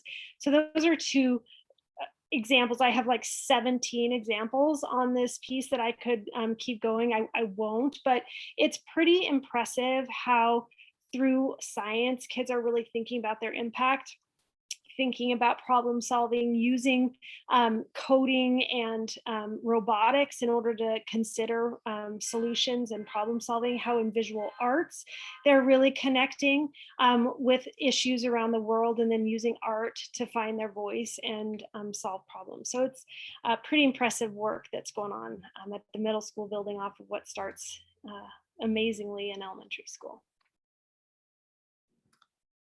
So fundamental 4, engage students in analytical and critical thinking in order to identify and address global concerns. Tried to give you some qualitative data, some quantitative analysis, and then just some anecdotal pieces as well, so that you could get a better perspective as a board of the work that's going on each and every day in our schools. So I'll open it up to questions and discussion. I really appreciate the kind of like 360 look that you've given us at some of the things going on. And I would like to say that I also would like to take most of those classes and do most of those activities. And with the financial literacy class in particular, I wish I had a time machine and could send myself back and take that class in high school myself. So great going, everyone. Thank you. Ditto to that, Maggie Tai. I really appreciate, and because my kids are going through this, so I'm actually reading all the books that they're reading, and I'm like, wow, they're just so much more aware than I was when I was their age, and sometimes they use it against me, and so I know along the way that everything that you all have said that we're doing, I have seen it in my kids and see how it impacted them. But I also appreciate Principal Kelly's word when you said recognizing that we're doing all this awesome stuff, but still in this, and sometimes maybe these surveys aren't really a reflection of what is the reality, but we still see that we aren't hitting quite the mark in the practice and the outcome of where we want to achieve. And so, as a board and maybe Principal Kelly, maybe with student focus groups, or I don't know, but moving forward, I would just appreciate those kind of conversation and what is it that we need and how can we support you to tie all those things together, right? Is it just like, very certain awesome teachers are doing certain things and it needs to be across the board, like or do we need to increase the climate too? It's not just academics, but then the climate of the culture of the school needs to be going in line with the academics. So those are kind of things I think about because Principal Kelly, when you mentioned that, recognizing that we're still falling short on the, actually it seemed like we have, that's how I see the data as well. Even though I see it day to day, all the awesome things that my kids are doing. And, and I hope that, and I don't know, maybe it's a long game. Maybe when they're 25, they, it's different. We should ask them, do another survey when they're 25. Maybe it will be different, but kind of balancing, recognizing that we're doing great stuff, but always evaluating, where we can translate all the wonderful work to be more concrete outcomes for our students. Well, thank you, Tim. A couple of comments on that. The first would be, I would imagine that nationally, or if you looked regionally, how our students are expressing their interest and engagement in critical thinking is probably outstanding. It's a challenge for us to do that. I think one thing would be that we can look very specifically at calling out the patterns of thought, whether it's through visible learning or critical thinking routines, that those are things that transfer from one class to another. And then also, the other part is to free up our teachers sometimes the amount of content that they feel they have to cover, and to really look at what's the complexity, the cognitive complexity of the work that we're giving students. I am confident. I've seen so many teachers do great things, and it's something that I think is a challenge for high schools in general and for us in particular right now. Thanks.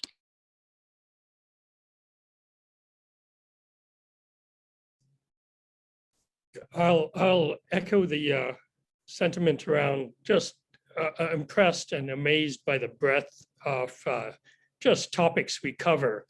At some level, people might think these problems are intractable, and I don't know.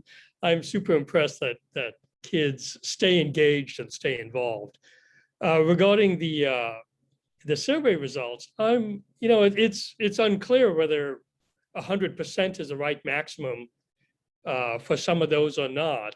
I don't, as much winning might be a student really thinks about their social responsibility and doesn't have to get all the way to being perhaps involved in community efforts or things like that.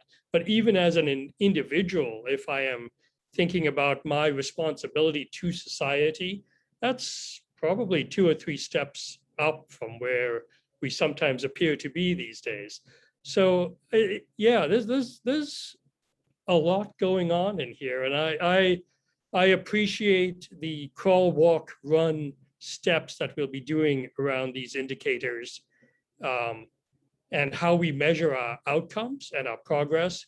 But certainly the content of the courses and the offerings are very inspiring, and certainly things I would love to have had in high school and elementary and middle. So thank you very much.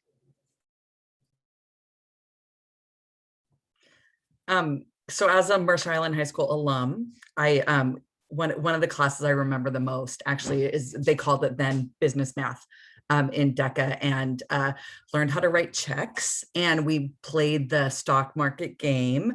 And I think we did something with the newspaper following something, and maybe that was, we were reading the stocks. Anyways, those are the courses that I remember. And, in college too, and business law, and that's what got me interested in the law, and the things that are that have the real world applications. And I'm thrilled with all of these, and I can't wait for my daughter to take financial algebra so that she can organize our taxes. And so seriously, no, I just think it's great, and I love that it's starting early on. I know elementary school, I don't think, unless I missed it, mentioned marketplace, but I know that's been happening for years, and starting businesses and creating products and taking it through. And that's, I'm really happy with where the board got to on this fundamental. I think it really is, I think it's really addressing what our students are looking for in education. They're looking, how does this apply to the rest of my life? And I love the examples that you've given us. I can't wait to hear more in the future, because I know that there's more. And Mr. Kelly kind of answered my question, but I'm going to ask it anyways to see if anyone else has a different answer. And my question, what I wrote down, because I couldn't really figure out the best phrasing, I said, do the students seem to understand the connections? And can you give any, even at all the levels, examples of where students, I can't remember who said the aha moments, but the aha moments, but where, where are you seeing the students make the connections between the things that they're learning in class and then applying them to the real world? Can I just say, we came up with this, and this was a big aha moment when we did student loans. We studied student loans and all the aspects of student loans and filling out documentation. And that was a big aha moment for kids in the financial algebra class. And the fact that their loan repayments are higher than their rent is going to be. When do you have to start repaying it? And is the interest accruing during the time that you're in school? Is it deferred depending on the type of loan that you have taken out? Yes. And then how much it is, actually, how much money is going to come out of your paycheck every month until you repay this amount of money.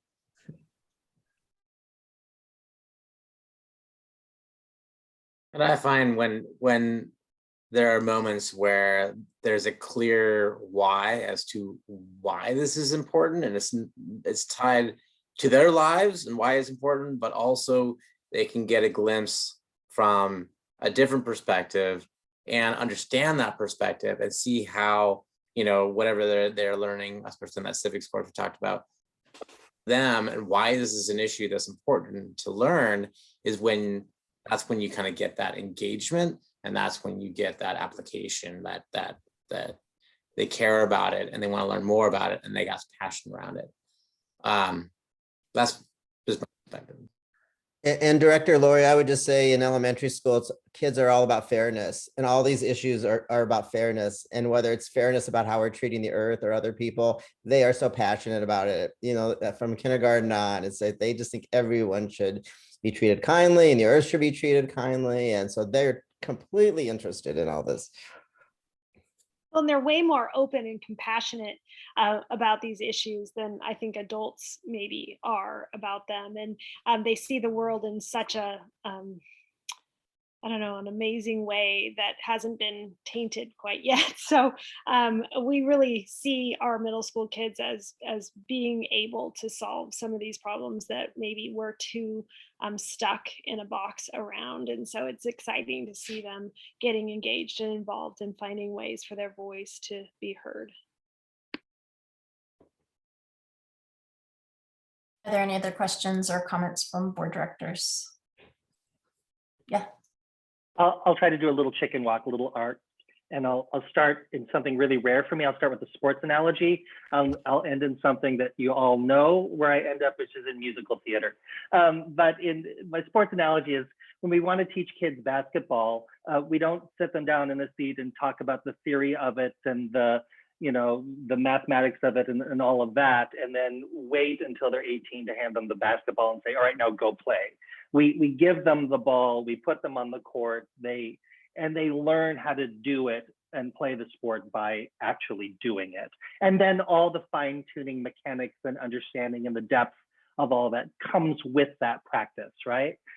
So as I'm hearing about these things, I hear about the mathematics courses, and it takes me back to home economics when I thought about that in that sense of this is how you balance your checkbook. This is when you're buying a home. This is what a mortgage looks like. This is how you balance your taxes and your insurance and the economics of living, which is very global when we look at that, and also very personal.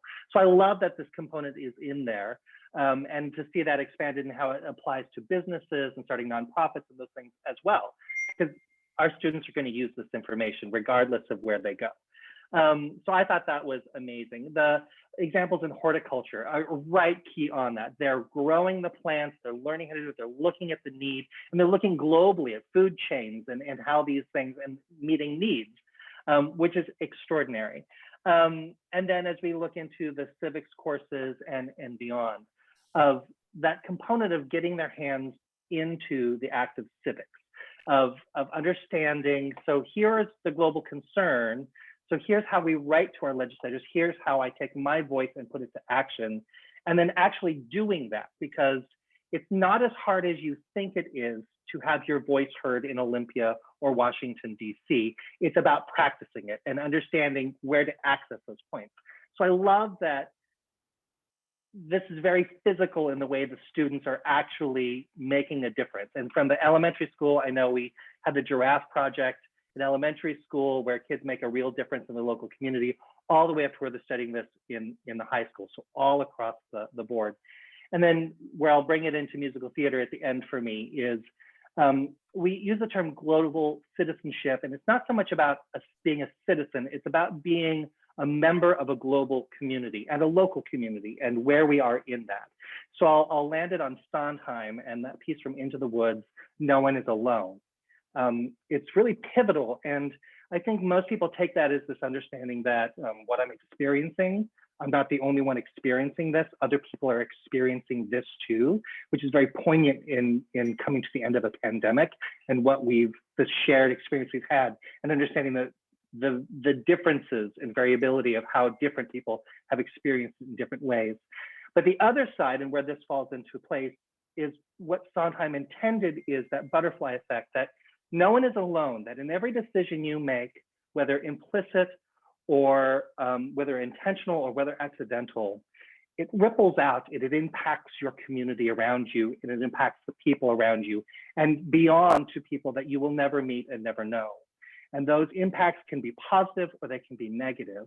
And as we look at our global citizenship and we look at that, for students to understand that the careers that they have, the areas that they study, how they spend their money, these all have ripples that impact the world and the global community and people on the other side of the world that we might never meet, I think is important. So as much as this work that you're doing in this really nuanced way is teaching our students that no one is alone, what you're experiencing, other people are experiencing too. We're all going through this together, and that we can make extraordinary impacts with very little choices that we make on a daily basis. So I applaud you for really leaning into this fundamental and really growing that knowledge and that kind of heart piece with our students. That's my chicken walk. Thank you, Brian. I also feel like since this is our first time through with the revised fundamentals, like the quantity of like great material that you're able to present in this report is verification for me that we made the right call in kind of regrouping these topics together. It seems like it's pretty relevant. I wanted to suggest that we take a break before we get into the budget business. Sorry, yes, Donna. You do need to take action to determine compliance on this, and then yes, I think we need a 10-minute break because we've been going since 5 and it's already been a long day. So yes, sorry. Brian. I move that we find the superintendent compliant with Fundamental 4. It is engaging students in analytical and critical thinking in order to identify and address global concerns. Second. The motion is to find the superintendent in compliance. All in favor, say aye, or otherwise indicate. Aye. All opposed? That is finding the superintendent in compliance with a vote of 5-0. And Can with that, I, yes. before you take a break and while we have all our leadership team here and some of our staff, can I just want to express gratitude as we hopefully are coming out of this crazy ups and downs of the last year and a half. The way that you have held things together and held your staff together and supported them. Your work has been, it's awe-inspiring. There's no way we could have gotten through this with our kids without all of you. Please, thank you. Hopefully you are all taking some time for yourselves and your families this summer and rejuvenate, and please pass it on to your staffs because just thank you.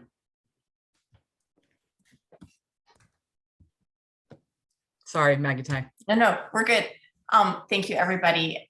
We are going on break until I have 6:57, so call it 7:07. Thank you.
I just had to close my shades because this is like Maggie Ty Henge. It's like the time of day, the time of year when the sun comes straight in all the windows, straight into my face.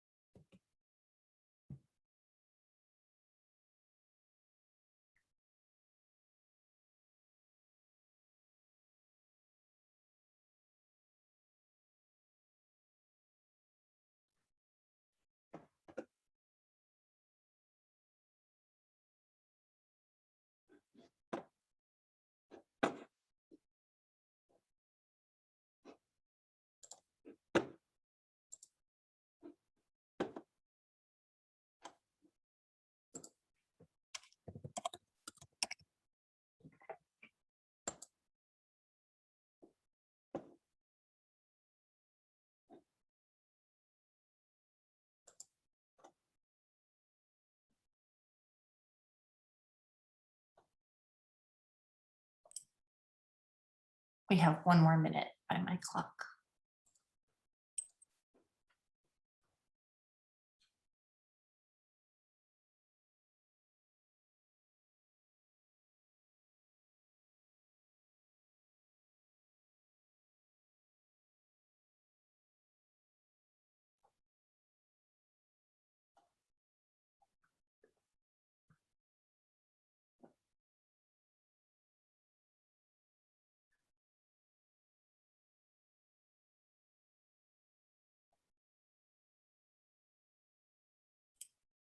Okay, I have 7:07 p.m. We look all to be back. We're going to continue now with partial governance process monitoring, board policy 1800 OE6, budgeting / financial planning for the 2021 to 2022 budget.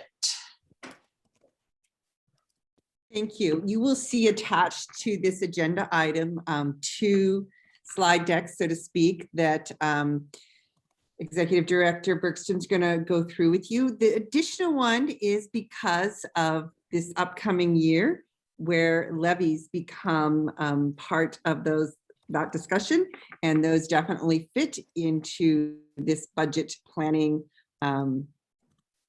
operational expectations. So Ty, go ahead. All right. So at this time of year, we like to do a presentation on OE6, which is the operational expectation governing financial planning and budget. And what we really try to do is give the board and the community a sense of what are the unique items or considerations that we're putting into the budget for the upcoming school year. And so what I like to do is I like to go through, because there's a number of items in the policy that I consider as a framework, and just touch briefly on all of those different items so that you know that we are considering them as we move forward with the budget.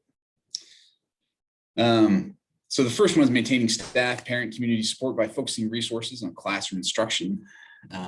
Even though we had to take some staffing reductions this year, we are still able to maintain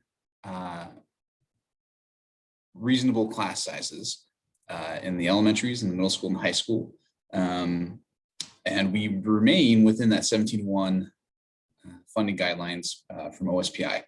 Additionally, we have assigned the ESSER funds to support class sizes. So at the middle school, we added 3 staff members to help support physical distancing and also provide additional space and breathing room for instructors to be able to support their students. And any intervention supports and SEL, social emotional learning options. So we're really trying to focus those ESSER dollars on classroom instruction and direct student contact, and making sure that we are trying our best to make sure that every student has an opportunity to succeed. How are we planning to use the ESSER funds? So I briefly mentioned the ESSER funds, and this came up earlier in the meeting, but we're looking to use the ESSER funds to reduce the class size of the middle school and support at the high school to support physical distancing and recovery services. We have allocated resources at the high school for a resource center in the library. So students will be able to go to the library and receive additional supports outside of their normal classroom situation to help their progression. Algebra labs for math support, as well as additional ELL supports. We're also looking at intervention services at the elementary focused on math and reading, and intervention staffing to help work with social emotional interventions and support. And some of those are some of the items that we're considering. We're also ESSER, those will be out of ESSER 3 and the state ESSER 4. Remember, the state gave us additional money to help prop up ESSER since we are a non-Title I district. So that's how we're looking to use those dollars.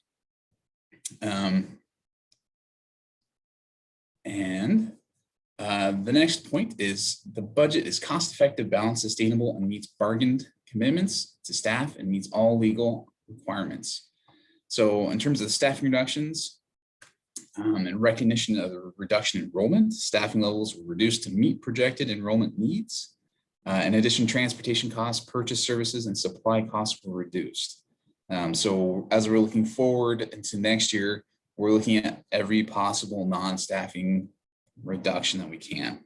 In fact, we did a very deep dive into our transportation program and did a lot of study and found that we can support the transportation at the high school with our own staff using our own buses and not use King County Metro. And that would save us close to about $215,000 a year. Yeah. With maybe about 15 extra minutes in the afternoon for the drivers and the students. And the buses might be just a little bit more full, but we can do it and it's going to save us money and we're going to be serving our own kids. That's important to us. Maintaining our obligations. We maintain budget capacity to meet all of our contractual and legal obligations. So making sure that those opportunities that we provide our staff members for professional development or vacation or sick leave, we're budgeting all of those opportunities and options that we have to make sure that they're able to do what they need to do, as well as passing through the state approved the cost of living adjustment based on inflation. So we are passing that through from the state to the staff members. The budget maintains adequate budget reserves to meet the financial requirements of bond rating agencies consistent with board policy 1807. And this is where we've got some work to do over the next few years. As part of the response to the pandemic, the district used a portion of its reserves to maintain the operations. We received some stabilization dollars from the state, but it doesn't completely backfill everything that we've spent this year. We will be working on over the next several years, how do we build the district back up to be within policy limits? We can't do it in 1 year. It would be too drastic of a hit, especially when we're coming out of a pandemic and our students need these services. So we're going to be looking at how do we really, in a sustainable fashion, move ourselves back to where we want to be within policy limits. So we are considering that as we move forward. And then the next framework lists a series of priorities in order as to things that we need to be considering as we prepare our budgets, and that we maintain a safe learning environment. And we're going to continue focusing on health and physical safety guidelines and stay as close as practicable. We're doing the best that we can with what we have right now.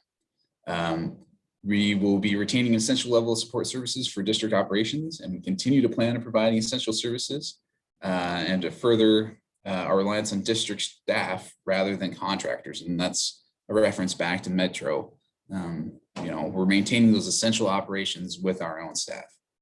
Meets required instructional hours and required building operational hours. And we've been working as a leadership team to review the bell schedules and start and stop times to make sure that we're in compliance. And so far we're good. Preserves basic education programs and staffing levels and class size at present levels. We are retaining class sizes consistent with prior years, despite our reductions in staffing. So as we've right-sized our staffing model to meet the enrollment demand. And what we're seeing now is consistent. Our class sizes are still within reasonable levels. As we move through the summer, we continue to monitor them to make sure that as new students enroll, they don't get too high. Reflects anticipated changes in employee compensation, including inflationary adjustments, step increases, time, responsibility, incentive increases, and benefits. As I mentioned, the 2% inflationary pass-through from the state, we've accounted for that, as well as changes in experience and education. And maintaining an adequate scope of secondary programs. Despite reductions at the elementary and middle school levels, CTE staffing has been added to the high school to ensure the quality and integrity of the program. CTE is funded separately out of basic ed. It's a separate bucket, and we are able to charge these staff directly to the separate item, so it's not directly affecting basic ed.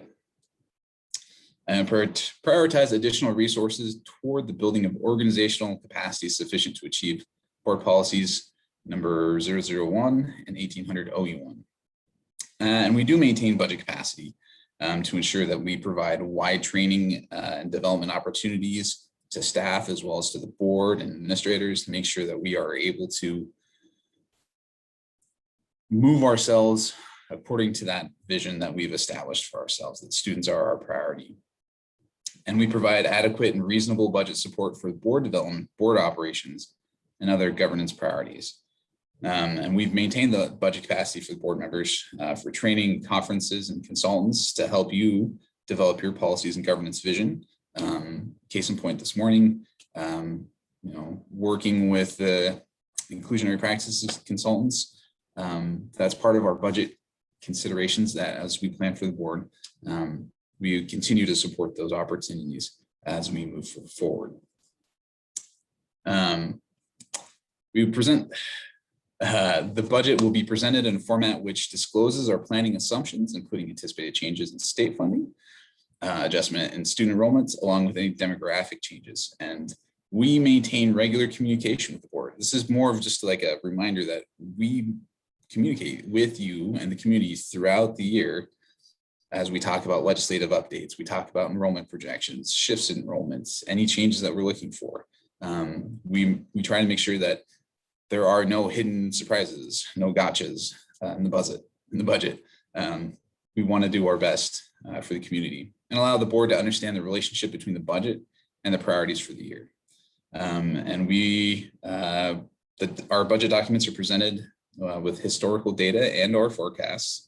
And we provide the budget documents with contextual information, such as salary schedules, planned fundraisers, and the guide to the budget. And I'm currently rewriting the guide to the budget so that it becomes more of a living document that we can use not just with the annual budget adoption, but more of an opportunity as a training aid for the community. What does school finance look like? How do we interpret the budget? And then we can be more of a enlightened conversation to move things forward. And we will be presenting the board, the budget to the board with adequate time for review and approval before September 1st. And you will have a first reading in the first meeting of August, and then you'll have a second reading and public hearing at the second meeting in August. So I did move through this fairly quickly, but there are a few key points for understanding that we hope you can take away. We're still monitoring enrollment. We're still watching as kids come in, and we're watching where they're landing in the grades and making shifts. Fred, Deputy Superintendent Rendell and I had a meeting this afternoon to talk about staffing in the elementaries and making sure that we're looking at those and seeing where any potential pressure points will be. Class sizes are not growing as a result of our reduction in staffing. They're at consistent consistent levels with previous years. And our ESSER funds are being used to directly support learning, social, emotional learning supports. So we are putting dollars towards staff to work directly with students. And we will not be regrowing the fund balance in the next year alone. It is a long-term project to get us back in policy compliance. We can't do it in one fell swoop. As much as I wish I could pull money off the tree behind me and just say, here we go. I don't have the money tree. But at this point, are there any questions about the planning update? How many years would you or how long would you estimate to get back to where we were with regards to fund balance? And I'm just asking for best guesstimate right now with the information that you have. I would assume we're probably looking at 3 to 4 years. Okay. I mean, we've spent several $1 million. And trying to cut $3 million from the budget this year involved a significant reduction in staff. So trying to bring that back in 1 year is just not feasible. And so we would probably look for an option of trying to find ways where we could look at about 500,000 a year to bring it up. And so as we are looking forward over the next few years, we'll be taking some significant looks, some serious detailed looks at what we do and how we do things. This is a question for the superintendent, really more, which is, I know that parents who are watching this or who catch up on it later are going to be wondering about the elementary Spanish program. When best guess, same as Deborah's question, like when do you think you might start looking at whether or not it could be kind of folded back into the budget? So it does depend on the priorities that are established by the district and the board as well.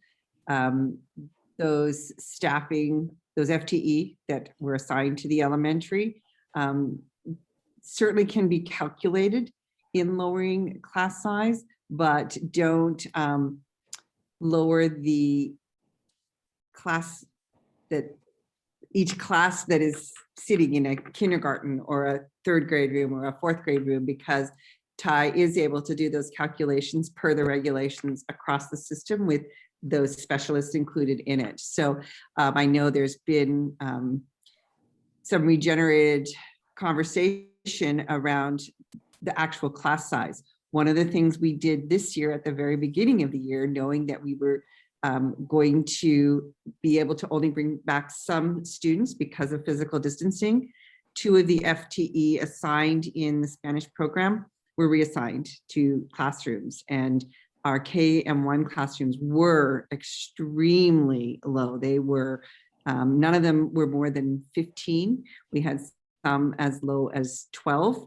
And I know that the teachers have said, in spite of being remote or hybrid for a good part of the years, they really did feel that students' progress throughout this time, at least academically, was not hindered. They felt like they really knew their students so well because there was such a low number. So I would rather not give a timeline to that, President Tucker, because I think it is dependent on the priorities as they evolve, as we recover out of this pandemic. Thank you. For me, I think the challenges in a 4-year window, we could see continued enrollment drops, we could see recession, and we could see inflation. I guess those would be the 3 things.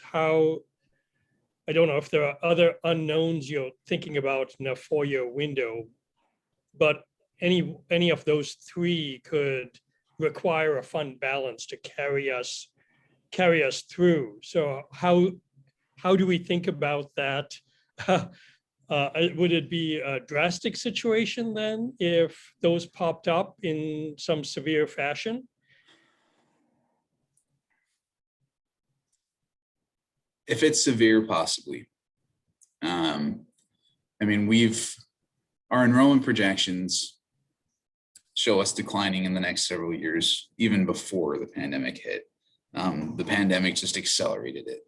And everyone's conversation around enrollment projections has been, oh yeah, we're going to recover some students. We're going to get some students back. Right now, we're kind of on the edge of where we had been thinking we were going to get. But our kindergarten numbers are still 15% below what we projected for the 21-22 school year.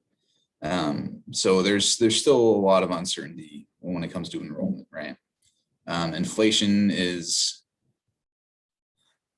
it's another consideration that we have to account for. I mean, the cost of goods could increase significantly. However,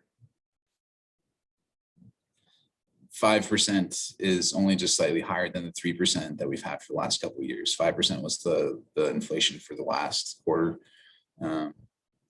Previously, we've seen about 3%, so it's just slightly higher.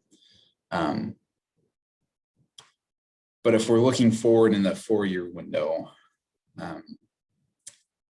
and one of the things that we've tried to talk about to the board and to the community is that there is a strong likelihood that the RIF that we made for 20-21 school year will not be the only RIF. A lot of the staffing reductions that we needed to make to get us where we wanted to be in terms of staffing was managed by leaves and resignations and retirements. So we didn't actually have to take a whole lot of drastic action when it came to staffing, but some of those staff members will be coming back, and we may or may not have positions for them based on enrollment needs. And so we are looking at the ripple effects potentially for 1 to 2 more years. And so it's something that we have to be very careful as we monitor, and we will be monitoring not just the enrollment and staffing, but the fund balance as well, very closely as we're moving forward. I guess the final question then would be, we spent a great deal of time around the building plan and long-term facilities plan. Does it seem like we probably wouldn't be in a financial position to do issue bonds or anything like that in the next 4 years as well? Is that a takeaway I should take from this? I wouldn't necessarily. So fund balance and financial condition is only part of the scoring for a credit score for a municipal organization. For a couple of years ago at the WASBO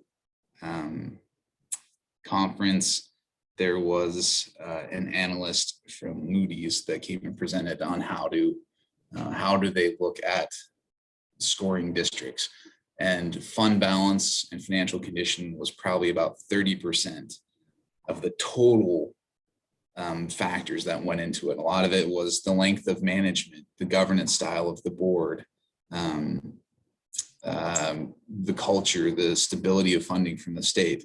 So there's a lot of other factors that go into it. And we're also, Washington State also allows all of its local governments, so it's districts, cities and whatnot, to use the state credit rating as a default in case their own credit rating isn't sufficient to get a good bond rating. So it wouldn't necessarily impact us significantly in terms of being able to go out for a bond financially. But it would be more of a community oriented question in terms of what's the appetite.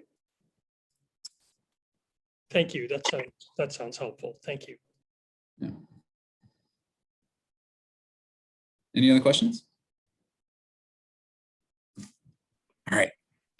Oh, I was just going to jump in there and say, okay. So every time we kind of talk about that, I come back to the financial health indicators report that we can pull up through OSPI, and that since as I pull that up, since 2014-15, the district has scored incredibly well in that financial health indicators report.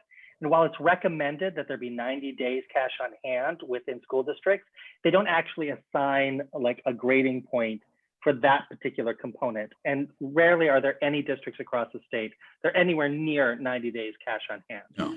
So I think that's important to look at. And so every time we talk about this, I think about that report, and I'm going to be interested to see how everyone scores everything on that report shift post-pandemic, and what this looks like in that sort of a report. I think is going to be interesting. The last thing is kind of that my community service announcement this time of year, that for folks who are really watching, that there are 2 readings of the budget before the end of August when the public hearing happens. Public hearing really isn't the time to make any drastic changes. Like at that point, it really is kind of what it is. So if you're part of an advocacy organization, or if you have questions, you want to learn more or make comment, now is a great time to get involved in that and reach out and to get a good sense of that, because we tend to be pretty quiet in July, and then we hit the ground running with boom, 2 meetings in August. So we all know that around this table, but just for community members listening in, this is a good time to be leaning into the budget. Thank you. I am available to the community. My phone number is on the district website, my email as well. I'm more than happy to answer anyone's questions about the budget or planning or what we're doing. I'm here to help. So if anyone in the community wants to talk, give me a call. All right, levies. So I'm going to stop sharing this really quick, and then we'll switch gears and we'll talk about levy planning and what's coming up with the levies. So 1 second.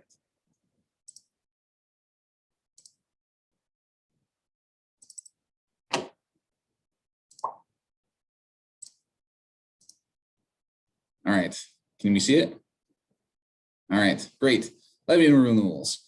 So we're going to talk about some historical context for the levies. What is up for renewal? What are the different levies covered? When is the vote on the renewals? And what are the implications on tax rates? Because that's going to be the hot topic for everyone. So some historical context.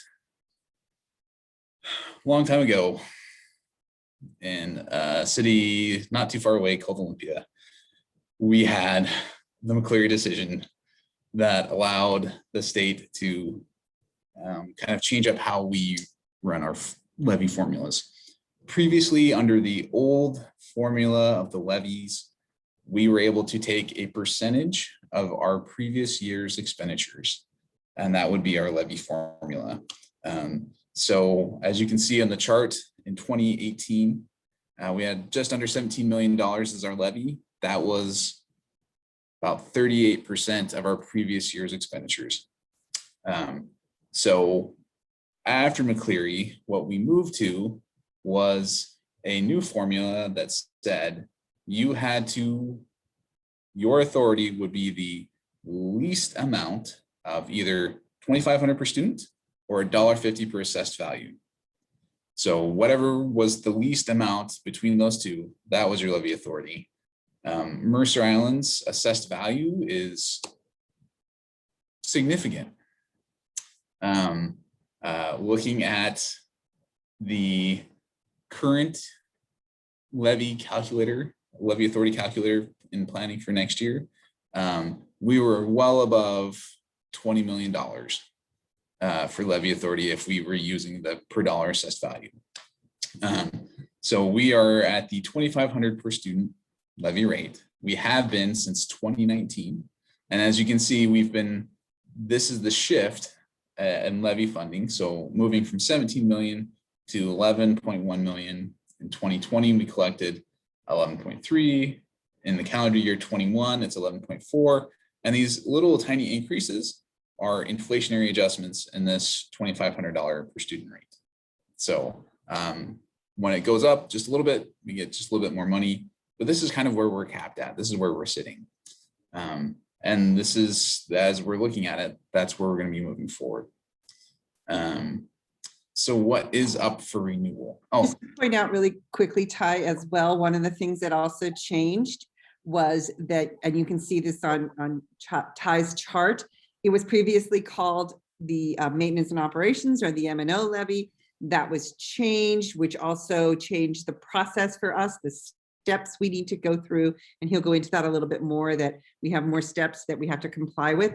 But you can see in the dark orange band at the bottom that they are now titled as enrichment levy, and there are more compliance steps, so to speak, that come at the time of the levy announcement by the board, as well as within the audit process that Ty and his team have to comply with also. So the new idea that came out of McCleary is that levies are to be for enrichment. We will be enriching the experience of the districts. Essentially exactly what we were doing with it before, but now we can't commingle with state funds. So it just made our lives more complicated. But it's worth it. What's up for renewal? So each school district in the state of Washington can access 3 types of levies. The first is that enrichment levy. The next is a capital projects and technology levy. And then finally, we have a transportation vehicle levies. And each of these levies runs on a cycle. So the enrichment is anywhere from 2 to 4 years. Capital technology is 6 years, or as we like to say, CapTech levy. That's a 6-year cycle. That was last run in 2016. And the transportation vehicle is also a 6-year, and that was also run in 2016. So what do the different levies cover? The enrichment levies allow the district to provide for additional programming and expansion beyond basic ed. So we could use it for class size reduction. We can use it for paying teachers for additional responsibilities, additional programs, anything that basic ed cannot cover, essentially. The capital projects and technology levies, the CapTech levies, they cover 2 separate areas. One is for facility improvements and updates that are beyond general repairs or regular maintenance, but they fall short of a full bond issue. It's really about asset preservation. And the instructional technology, the side of the levy is for technology and the related staffing, professional developments, as well as the infrastructure. So all of our staff laptops, the iPads, the routers, the wireless systems, the servers, those all come from the technology levy. And then the transportation vehicle levy is pretty complicated. You can only use it to buy buses. And looking at what those do, what have we done? What can we do with locally funded programs under the enrichment levies? So as I mentioned, activities and staffing beyond state apportionment, and the foundation, the PTA, and other grants and contributions. So courses beyond the state minimum graduation requirements, additional staffing and programs, professional development, extracurriculars. We do support athletics significantly out of the levy. The extended school day, school year, we support the 7-period day at the high school out of the levy. Early learning programs, as well as program administration and extracurricular stipends. So all of the stipends that we pay to our staff to help them perform that extra work of working with clubs and being mentors and tackling special projects. The vast majority of the funding that comes for those stipends comes out of our levies. And what have we accomplished? As I said, with our enrichment levies in the past, we are actually, when we look at the state calculation for that 17-to-1, we are actually below 17-to-1 when it comes to class size, according to OSPI. So that's our levy dollars at work. Our the 7-period day at the high school and the expanded electives, FTE to support students in the online learning programs that we've had prior to the pandemic, smaller class sizes to focus for struggling students for fundamental courses. So fundamental math courses at the high school, or the 2-year algebra track, our extensive fine arts program. A lot of that is supported by our levy. Staff compensation for attraction and retention, ongoing PD. So 37%, this is still holding true. We mentioned this the last time we ran the levy 4 years ago, but it still holds true. 37% of our special education funding comes out of our levy. As well as our the recent shift from having PTAs funding paras at the elementaries. We now have a para in each of our elementary schools that focuses on the multi-tier system of support intervention services. That is funded out of our levy, as well as our instructional coaches helping support our staff. And what have we done with our CapTech levy that we ran 6 years ago? So this is kind of like a best hits, right? For the recent upgrades to Mary Waite Pool, significant infrastructure improvements in Mary Waite. The security upgrades for all of the elementary buildings in the high school, so that that vestibule at the high school, the new entrance and the new office, all of the secure entrances at the elementaries. We used the levy to help support the planning for the long-range master plan. The roof replacements at IMS in the high school. We've made some significant upgrades to special ed classrooms, radio system upgrades, the Promethean boards that we're trying to get into every classroom. Those are supported out of our CapTech levy. Expanded one-to-one iPads, expanded online resources and curriculum. So we've been able to accomplish a lot with the capital technology levy. And what is our plan moving forward for what we're going to be proposing? So we're still in the process of putting together our plan for the capital technology levy. We're still working on looking at projects and costing them out on both Tony Kuhn's maintenance and operations side and Dreve's technology side. But we're going to need to take a look at replacing the turf at the high school again. Those have a 7-year lifespan, so it's coming up as time. Phase 2 for Mary Waite Pool, and this is one of the ones where it's kind of still in the process of exploring, but there is potential for some significant grant opportunities. And if those opportunities exist, we have some potential to make some significant changes at Mary Waite Pool in terms of the envelope of the building. Replacing some select playgrounds and covered play areas at some of the elementaries for those buildings that are not super high on the long range master plan list. Some work does need to be done. Roofing, we have roofs that need to happen. We don't want leaky classrooms, as well as taking a look at redoing the tennis courts and adding lights at the tennis courts at the high school and expanding the lights into the JV field and the upper field of the high school. Additional Promethean boards and Andrews is looking at some pretty extensive network infrastructure upgrades. So servers, security cameras, phones, the wireless system. So we're looking at some pretty extensive work over the next 6 years. And what's our plan for the transportation levy? We don't think we need to run it. We have a pretty comfortable grasp over the next couple of years over what our state revenue will be and what we will be needing to replace out of the fleet over the next few years. And we don't think we need to run the vehicle transportation levy at this time. It will just be unnecessary, and we just don't think it needs to happen. So that was a lot of information. Before I move on to the plan and when's the vote and how do we get to the vote, do we have any questions about what we're looking at in terms of the plan? I have a question about the transportation levy. Is it a 6-year cycle where we're going to have to wait another 6 years in order to run one, or any time beyond that 6 years? Anytime beyond it. So if we waited 2 years to run it, we would have to wait 6 years from the time that we ran it. Okay, thank you.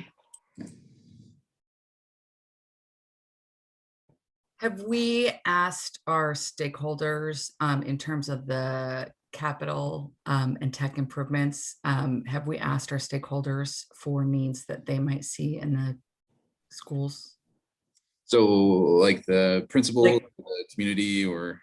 Yeah, community. Like, for example, this is a personal one, but I'm just thinking as an example, the softball program, I think, is suffering compared to the baseball program. And there's a lot of talk about the inequities there. Is there any talk of looking at upgrading that those fields? And again, not pushing for it right now, even though I do want to push for it, but just an example. In terms of things that might be on community members, parents and students' minds that aren't necessarily being communicated to the administration. Yeah. Yeah.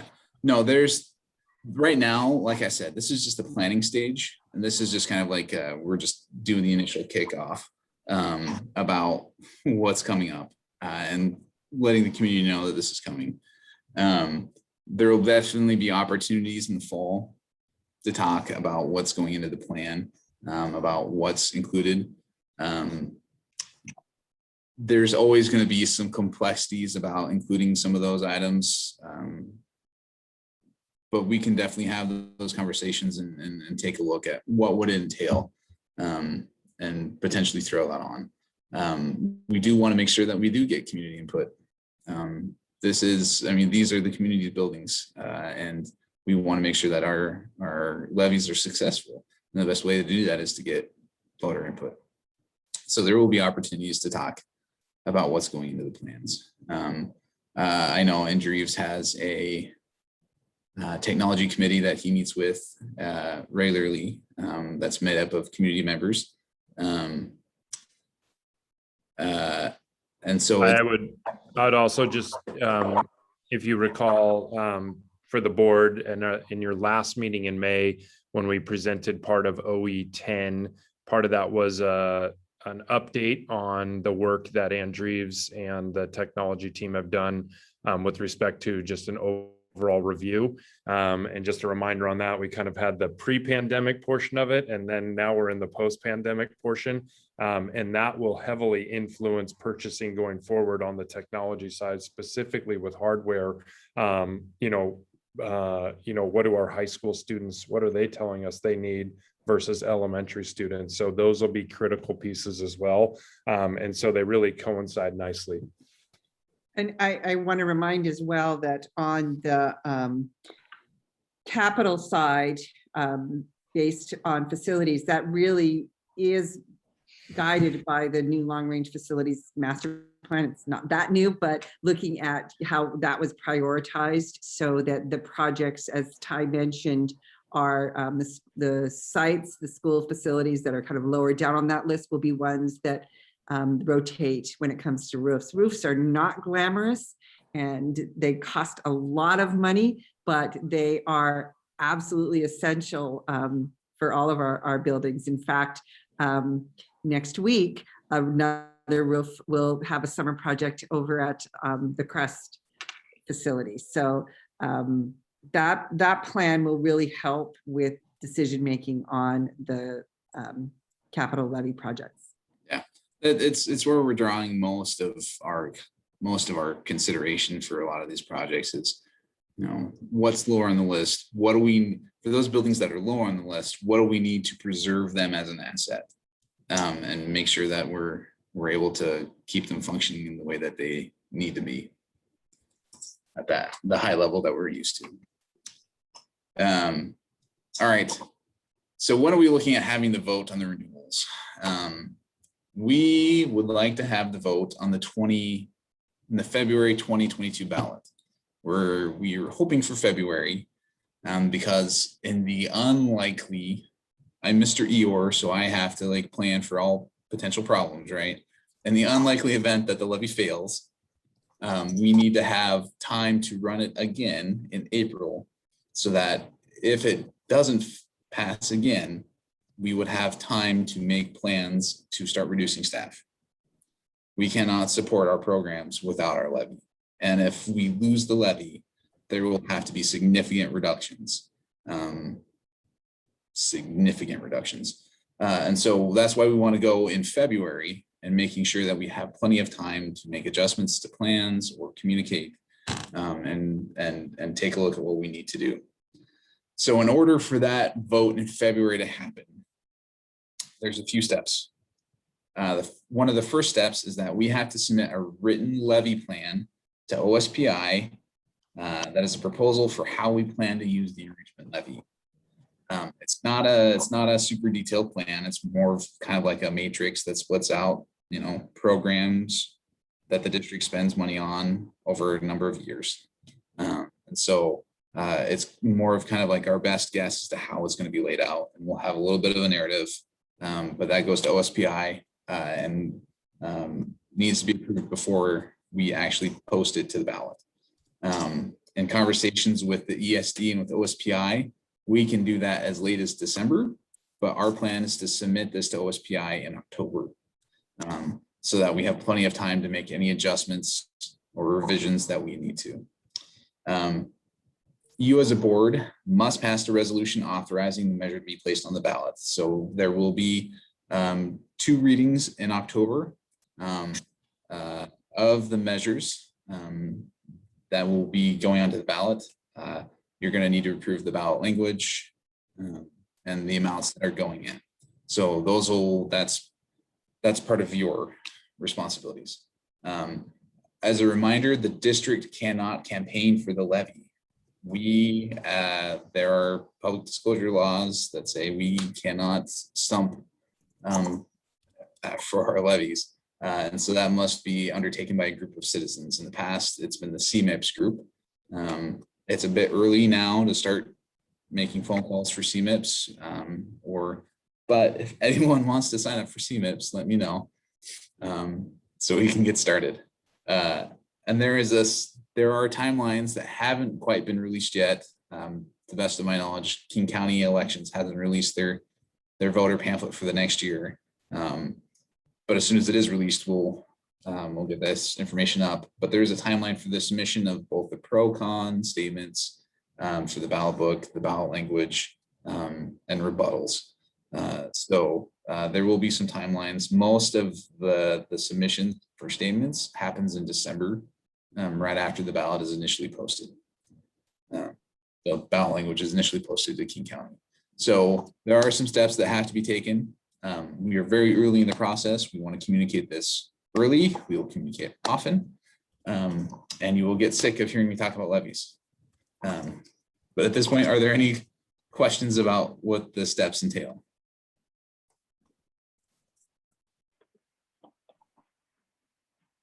Yes, what does CMIP stand for? City of Mercer. Citizens for Mercer Island Public Schools. Thank you. And then, will we have a dedicated webpage or with levy information prior to October? And then do we think community linkage around this, if there is one, could also contain information about this levy to receive feedback about the levy? yeah, I mean, there can be opportunities to have, there will be lots of opportunities to communicate about the levy. And I think Superintendent Klosky was going to weigh in on. You look like you're getting ready to. I was going to say, to the website, we can certainly, hopefully we'll have some space freed up as some of our COVID response items will fall off of being right on the front of the page, and new current information, i.e. levies, can be popped up there as a space of, did you know? We would certainly start with this slide deck that Ty has created, and then we can add to that as well. So it gives us a place, and you a place as directors, to send folks who want information. And as the plans get more firm and we have actual numbers as to what we're looking at in terms of projects or cap tech, we will be updating the slides to contain those planning documents as well. All right, what are the implications on tax rates? I know everybody's been sitting on the edge of your seat for this part of the conversation. Currently the plans are still being refined, and we don't have exact dollar amounts that we're going to be asking the community for. There will likely be an increase in cost in the cap tech levy. We do charge staff to the cap tech levy. It's been 6 years of salary adjustments and inflation that we're going to have to account for, as well as 6 years of inflation cost on equipment and material that we're purchasing. And so there will likely be some increases. But the thing to consider is that when you spread $1 million across the entire island, you're looking at maybe $100 on an average home. So Right now, our current rate is 46 cents per $1,000 of assessed valuation. We're probably going to be looking somewhere closer to 50 to 51 cents per thousand of assessed valuation. So we're not looking to make any significant increases in the CapTech levy. We do have some things that will be costing more just because of the nature of the economy, but it won't be significant. The enrichment levy is driven by law to how the formulas are enacted for us. That per student rate is adjusted by inflation, but the overall cost for the community for the enrichment levy will not be adjusted significantly. It's not going to be growing every year like it used to, based on our percentage of expenditures. So it's pretty much capped at what it's going to be. But at this point, I don't have any firm numbers. These are just projections, back of the napkin math when it comes to projections. But we will have more firm numbers when it comes time to start actually talking about in the fall. So any final questions about levies? All right. If I can, so a couple things back on slide number 3, there's that line that talks about the enrichment levy and that it's restricted to non-basic ed, but through advocacy, what we kind of hear regularly through OSPI and the auditor's office is that whatever the apportionment for basic education doesn't cover, you can use the enrichment levy for. And so that enrichment levy is in fact covering a lot of costs that would normally, we would expect to be covered by basic ed. So I just wanted to clarify that. And then when you look at the additional costs that covering special education and other programs, because we're not receiving the full 40% of IDEA from the federal government, and like, so it really covers much more than just enrichment. And then the final point on that I would love to make is that it's not adding any new enrichment or programs. It's really just about maintaining the current level of service. And I think that's always been a pretty important message when it came to that particular levy.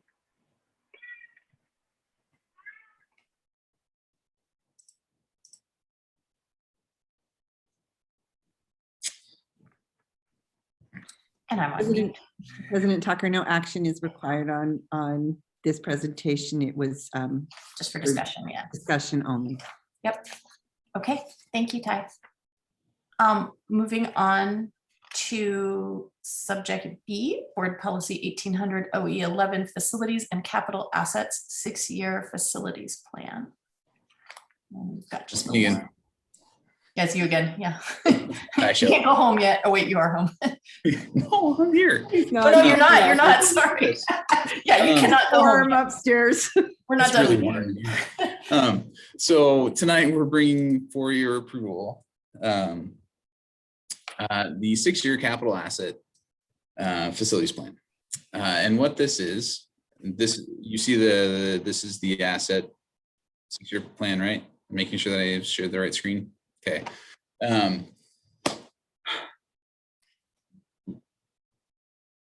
We as a district have the option of charging impact fees on new homes that are constructed that would generate more students in a specific building, causing us to look at expanding our facilities.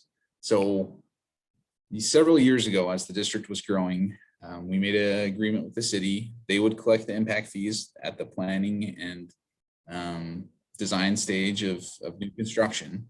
And they would pass the money on to us, which we would then use to provide additional facility capacity for those additional students in impacted areas. In the past, we used the impact fees to help support the construction of the new buildings, additional portables, and it helps provide that additional space. The hang up now that we're looking at is that we are no longer growing in terms of enrollment. You can only charge impact fees when there's a determination that the district is growing and that the facilities that you have are no longer sufficient to house that growth. Since we're not growing, we can't charge impact fees. So what we're doing is we're bringing the plan, and with its historical context, this is now a historical context document for the city, for us in the city, and it keeps the plan moving forward year by year. We have to adopt a new plan every 6 years in order to still be able to charge impact fees in the event that we are growing again. So just briefly, the plan looks at our class size considerations. What do we consider for class sizes? Using a head count, not FTE, but like actual heads and seats in classrooms. Takes a look at the programs, where we house them in the buildings. Takes a look at our building capacity, our permanent capacity, so the buildings themselves, and then our portable modular capacity. We don't like the word portables, we use modulars. Our modular capacity outside of the buildings, and what is that total capacity in conjunction with our enrollment. And we have sufficient capacity right now, so we are not able to charge impact fees. And part of another consideration in charging impact fees is how much money you've spent in the past few years on growing your building size. So as we've added additional square footage at the middle school, we added an elementary school, we added additional square footage of the high school. So those projects, we were able to use the cost as the basis for this calculation. Those projects have now aged out, and we wouldn't necessarily be able to use them anyways. So at this point, we are mostly providing just a historical document in terms of the rate calculation for the city. Once this gets passed on to the city, they will, when they adjust their budget for the upcoming year, they will have 0 impact fees that they will be collecting for the district. So are there questions about the 6-year capital facility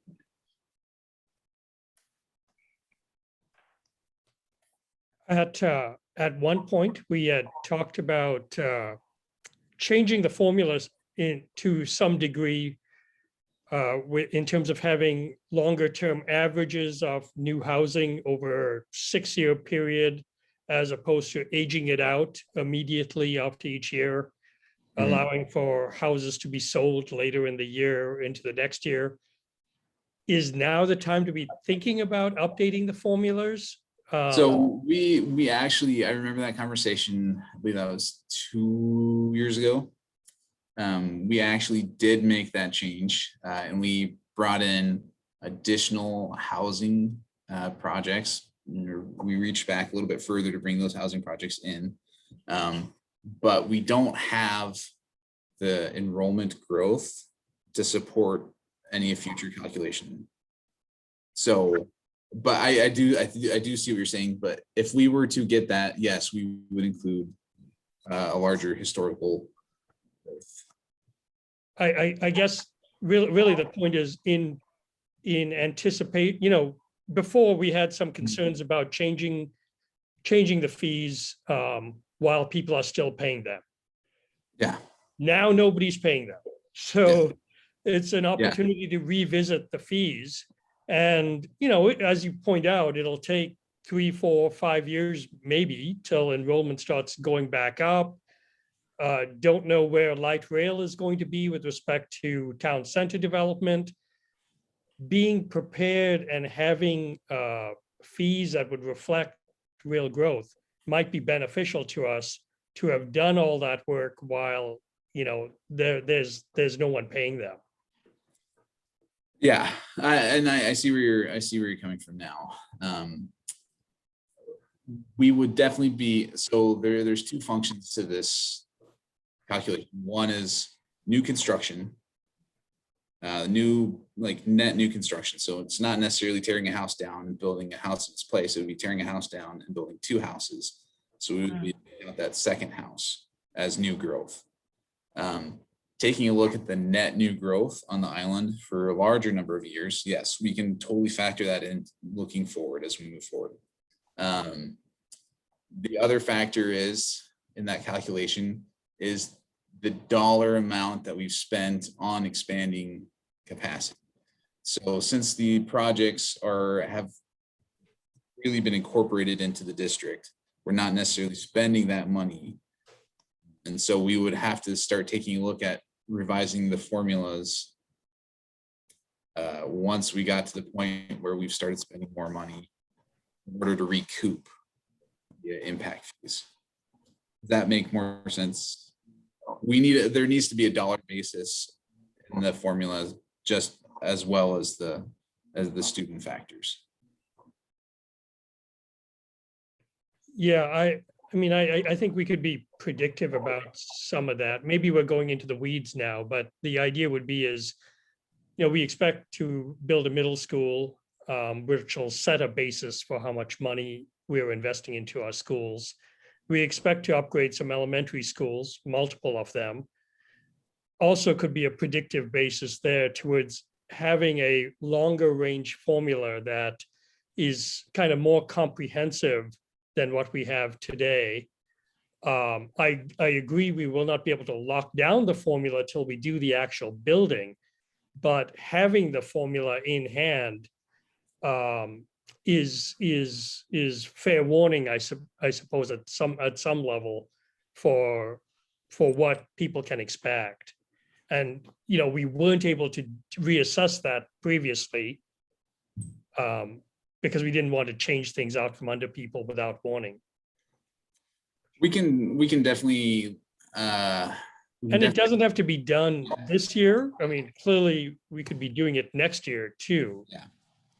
As I start preparing next year's plan, I can definitely start taking a look at what some options might look like in terms of moving forward with a predictive model. So I can definitely start having some conversations on my side to see what we do. Yeah, thank you. I think the goal would be to be able to maximize our recovery capabilities for new construction. Yes. Thank you. Yeah. You're welcome. So this is really a third way in which when students leave the district, we get hit because it's like we lose the funding for that student from the state. We lose their portion of like the count on which we base our levy total, and then once we drop below a certain point, then we lose this capacity too. Yeah. Correct. It's not necessarily like a very large revenue stream for us to begin with. It's not significant in terms of the capital projects fund, but it was helpful. It did provide assistance, and it is another impact. It's also, it's also based on where we've been spending that money for growth. So like Northwood kind of hit a peak in terms of enrollment, and then it started to level out and drop off. And so it's one of those things where we could be growing overall as a district, but if we built a new elementary building and the families aren't moving into that area and enrollment drops, we may not be able to claim that building because it's not growing. And the formula is very fluid in terms of what goes in and goes out. But we can definitely start trying to take a look at what some of that predictive aspect is. But yes, we did lose some options because of this. This will also not be the first year where we are not eligible to collect the impact fees. As Ty mentioned, this is now a historical document because pre-pandemic we were in the same situation. Yeah. Last year's plan was a zero impact fee document as well. So I just want to say I just get a little anxious about I just want to make sure that there's consensus from the board in terms of having Ty look into that. I totally support it.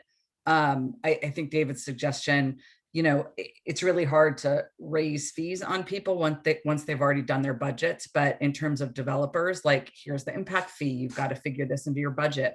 To do it ahead of time, preemptively, I think it's very smart.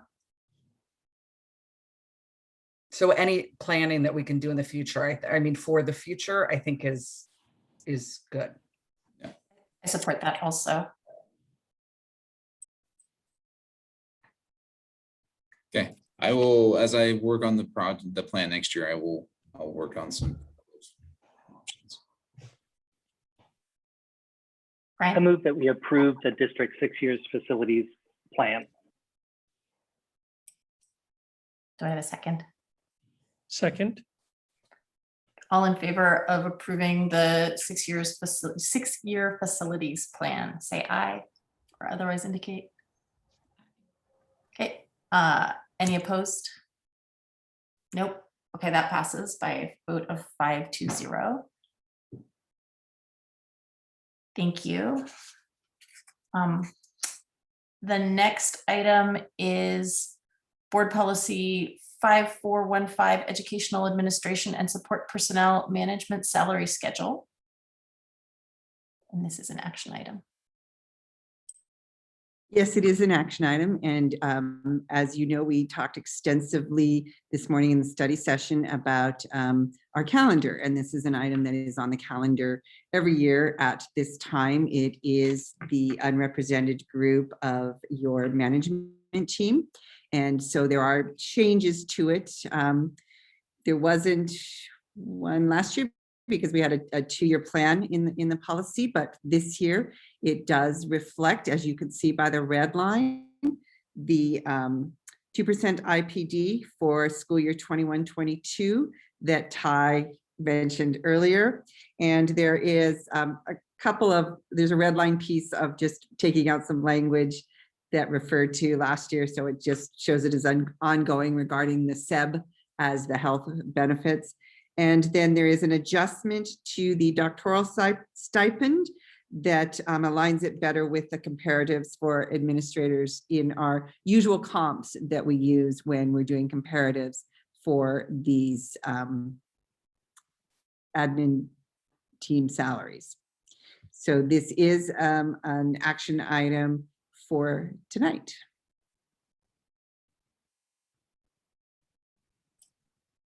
Is there any discussion or are there any questions about this? No? Yeah.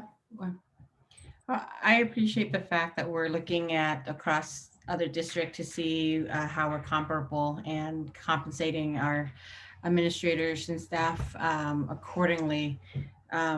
And also ask kind of from a board perspective, I always hope that when we look at, just when I see things like, I'm totally in support of the doctoral stipend, but when I look at things like the doctoral stipends, I also see there are also, it's a very privileged thing to be able to have the time to be able to, let's say, go get your PhD.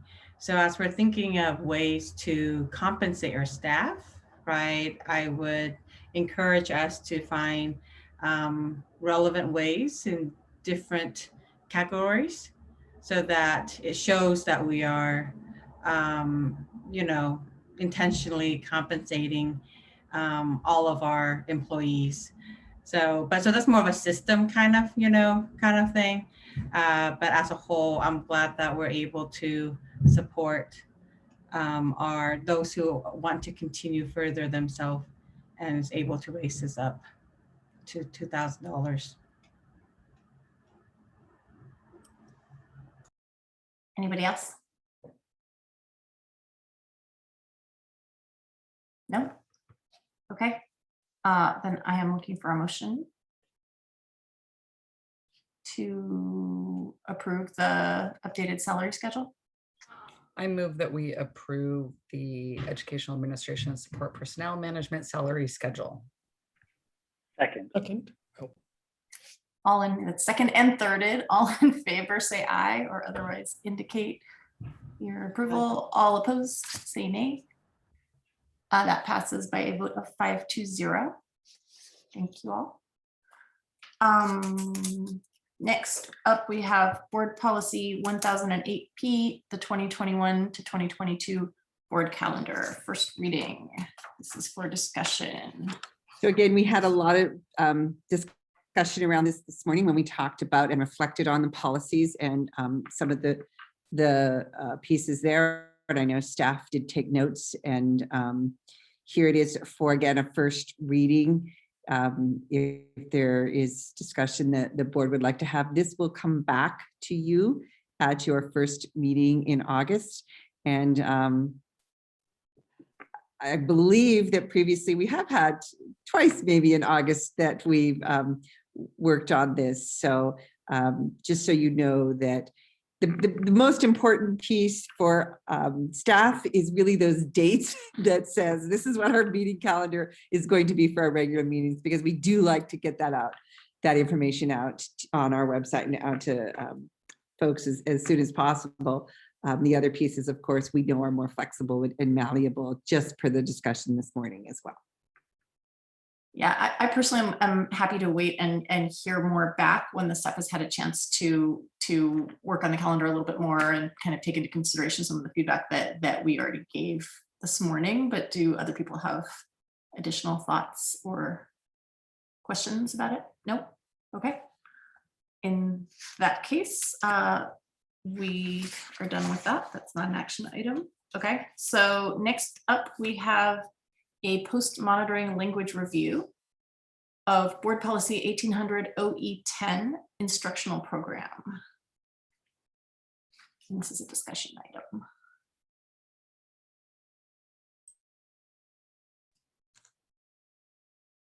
So an interesting piece of this is Mercer Island has always been about high academic standards, and we've defined high kind of amorphously. It hasn't been very structured. And I think, like, for example, the first item says that we have a curriculum and basic instruction with academic standards that meet or exceed state standards. I guess the thing we should think about that may be interesting, may not belong here, may belong in a fundamental too, is what do we think about our national competitiveness as a school district from an academic perspective?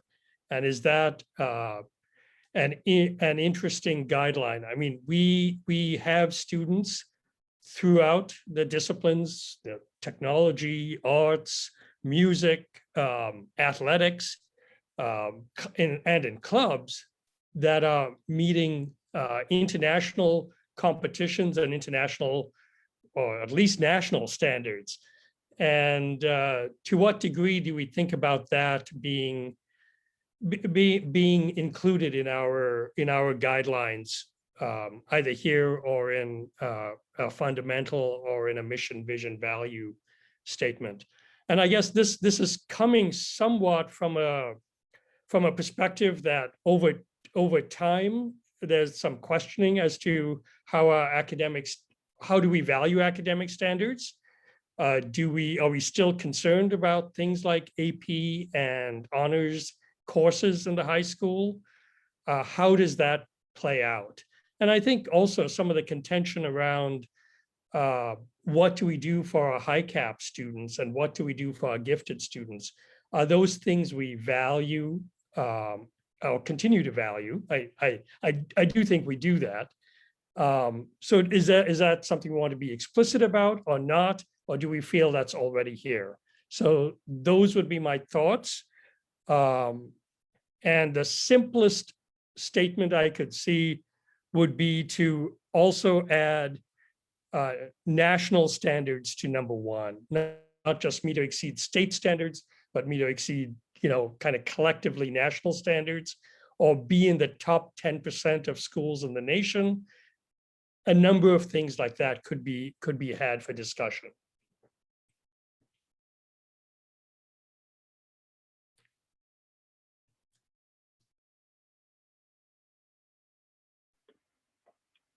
I wonder, with that coming up, how much of those standards are really established at the national level. Like there's a the median, the height, but really that's a state thing. The state dictates the state standards for education, curriculum, all that, State Board of Education, OSPI, and thus. So I see where you're going with that, and setting a high bar is always great, being aspirational. But I don't know that the national level really sets those standards.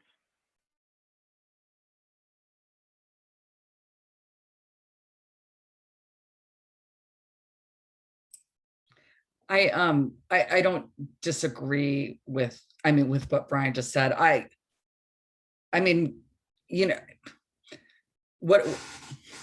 I think the only way that I can think of to do that would be to look at our pass rates for AP tests that are national and are taught to, those classes are actually comparable nationally. I think otherwise we get into the game of US News and World Reports and rankings, and I notice I'm rolling my eyes. So and it's not a perfect science. I think AP tests are more of a perfect science because that's the purpose of them. And there is or SAT scores, or well, sort of, but AP, I take that back. AP tests, the classes are taught to the test, and that's part of the agreement when you do that. So I would be willing to have a discussion about going in that direction. I think we already monitor that, though. I don't know that we need to put that in this. I hear what you're saying. I think my preference is we spend too much time comparing ourselves to others, and that we just need to focus on what's right for us. Is much more of the philosophy I would like to see. Just personally, I get what you're saying, and I hear you. I would just rather use our efforts on making us better for us than worrying about what, the other side of the street is doing. I'm reluctant to put anything in there that is linked to student performance on, for example, the APs, because there's a difference between like the standards that our district sets in terms of instruction and in terms of kind of instructional quality versus students' actual performance. They're different, they're certainly related issues, but you could have an AP teacher who was teaching an amazing course where the kids were super engaged, but for whatever reason, they didn't happen to cover the material that was on the test that year. And so maybe the kids didn't do as well on the AP test, but they had a fantastic year and they learned a ton about, US history, and they all loved it and are going on to be history majors. I think that the focus should be on what are our standards, like what are our teachers being asked to do? What's the standard that we're holding them to? I don't really see a need to add anything about national standards in. I think it just kind of muddies the water a little bit. I do think it would be possible, a counter proposal, I guess, which would be to call out different groups of students and to say, for students with special needs, because I know that has been a topic that the district has addressed in the past, trying to raise the achievement level and the learning level for students, like the academic learning level for students in the special education program, which I realize that we're moving to more of a services model, but that would be something that you could add to that. If I could just, sorry, Tam, just remind you really quickly that Fundamental 2 is, I believe, the fundamental that really does address the rigor. It is the one that talks about high academic standards, and there is included in the monitoring that an AP addendum that has been in place for several years now. And so when you're talking about those rigorous standards in all the different content areas, there's certainly opportunity within Fundamental 2 to look at other metrics that would support that fundamental.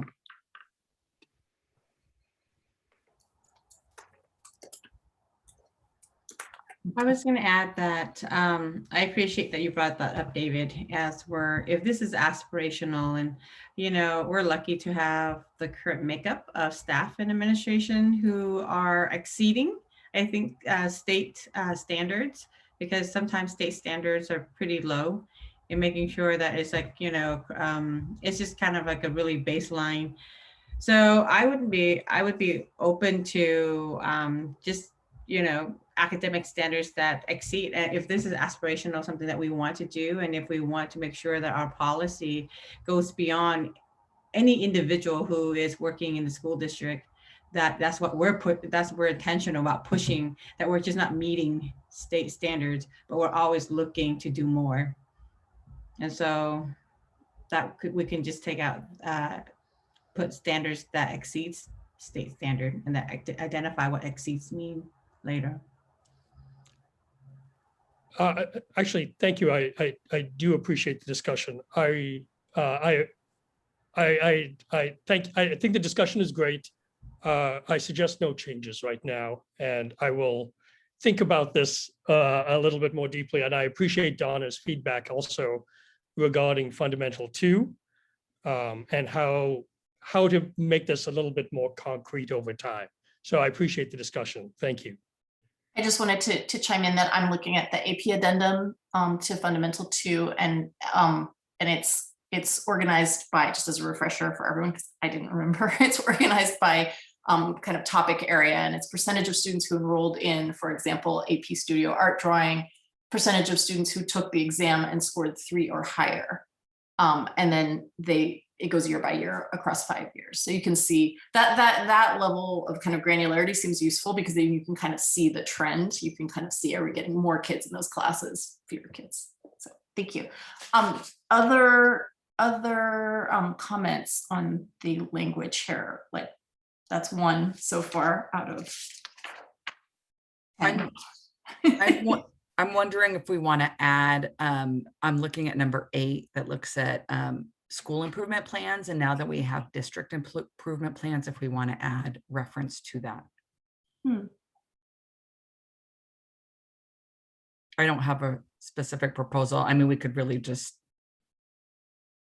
say, you know, add it to number 8 and say data-driven plans for improvement at each school and district, and then SIPs and DIPs. I mean, it could be that simple. I just want to reflect that that's another piece that we're monitoring.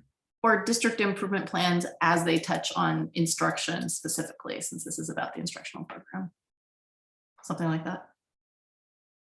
Because there are components of the district improvement plan that don't relate to instruction.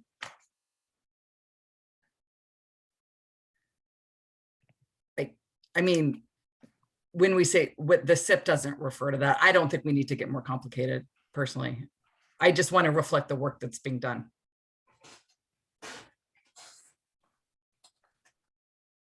Anybody else on number 8? Nope. Okay, other items? Should we just read it? Can we just like read each one to make sure we're not missing anything? No? Okay. Everybody just take a minute, look over it, see if there's anything that you wanted to say.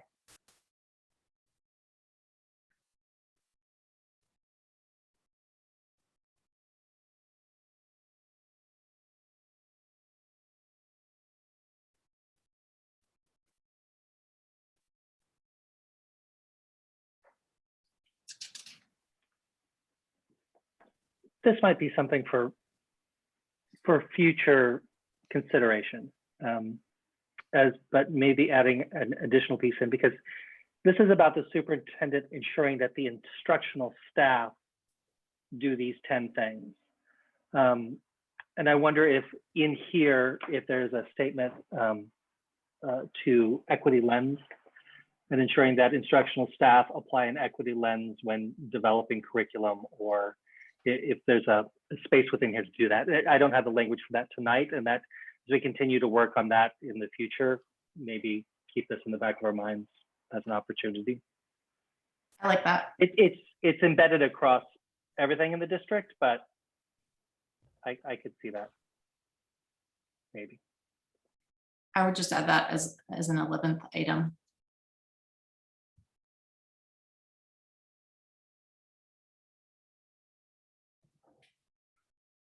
This is just a scribing type of thing, but I don't think that body of knowledge needs to be capitalized. It sounds very Victorian. Can we do it that way?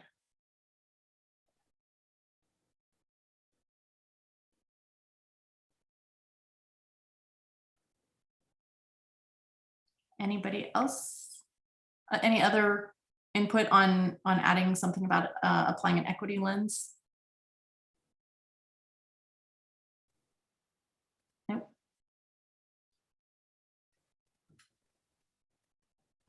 I would support that. How we maybe, are we going to spend time to figure out the phrasing of that, or for this time or for next time? Because I think we need to spend time in, it's not just an equity lens, you know, because what does that mean? I think we need to really flush it out for people.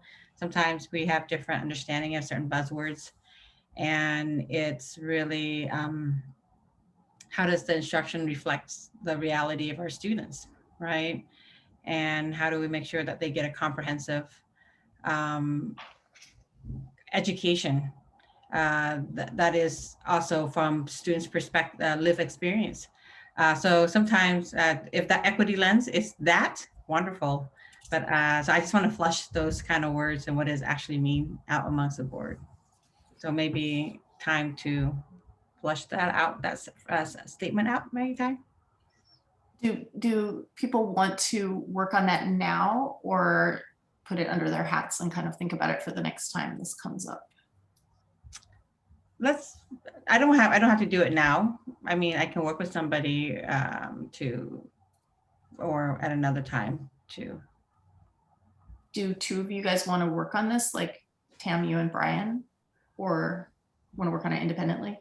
Yeah, I can look at other schools to see what they have, and then. Brian, are you open to doing that? Can I give my opinion on? Yes. I think equity is embedded in our, I mean, it's in our values, vision, and mission. It's in our fundamentals. I think that when we start like cherry picking things, different things, and it's an important one, not saying this is not important, but when we start like picking certain things and putting them in other places, it gets complicated. And then, you know, what does that say about the ones that we're not putting there? So I'm not opposed if people want to work on something and present it to the board, but that's my concern. No, I think you make a really good concern, Deborah, because I think I mentioned it before where we, I'm actually on the same kind of thought as you in not putting equity in everything, but then if our equity statement, we have to be very explicit in how, you know, in the climate, in the culture, in the instruction, we are following this, in the hiring practices, all these things. And I don't think we are explicit with what we currently have. So maybe then the better strategy is go back to our equity statement and flush that out to make sure that that's the guiding framework for everything that we do. So I like that strategy better. In some ways, it's about us coming to a shared definition of equity. And I'm not sure if we necessarily have that or not. I mean, typically, we talked, we're not a Title I district, so we don't get Title I funds. And usually equity is usually stated in that definition. How do historically marginalized groups get the help and supports they need? And for us, it's not just that definition. It's a broader definition. And you know, what is that broader definition, and what does it mean for all students would be a good thing for us to have a common definition around, not just think of it as a Title I thing. I will also say that it's possible it could be added to number 7 on this list, because number 7 is about getting appropriate and timely input from staff, students, parent, and community as the instructional program is developed. That might be equity may be a consideration in that context, either as well or separately.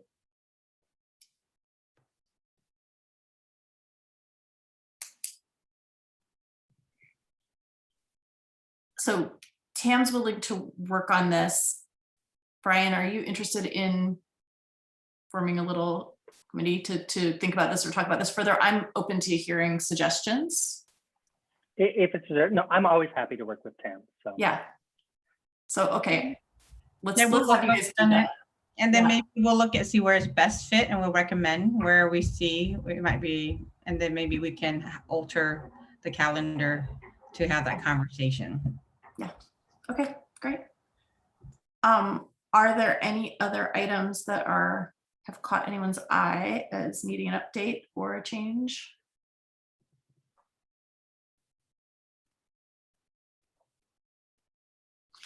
I don't have anything.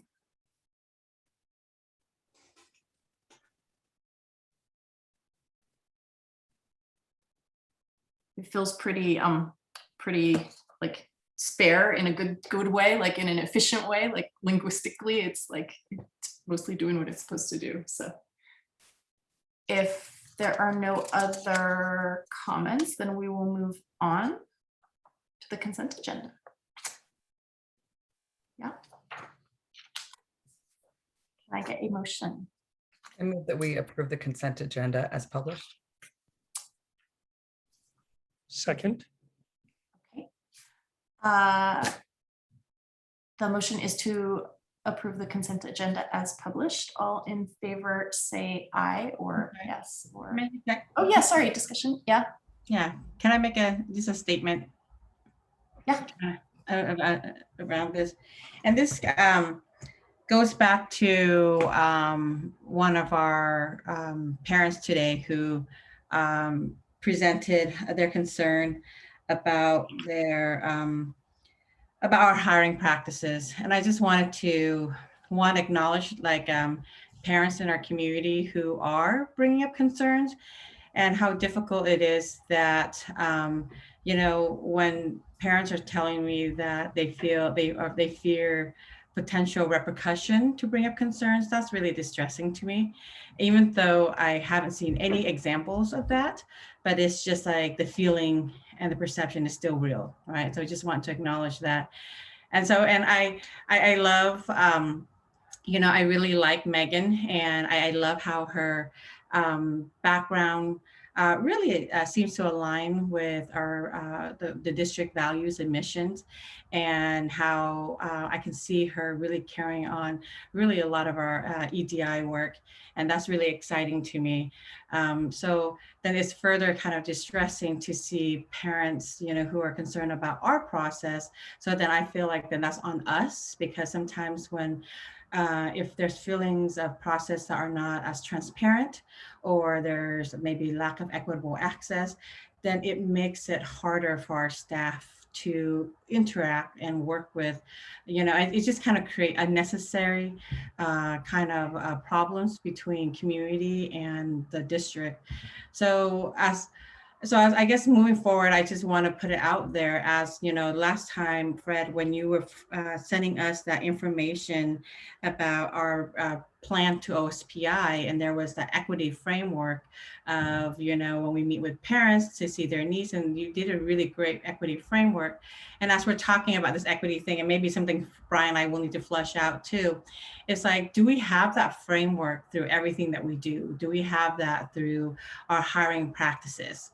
Right. And so just to make sure that, you know, we're moving forward, how do we start to think in that bigger system so that our processes doesn't unnecessarily cause damage to, you know, our staff and the relationship with our parents.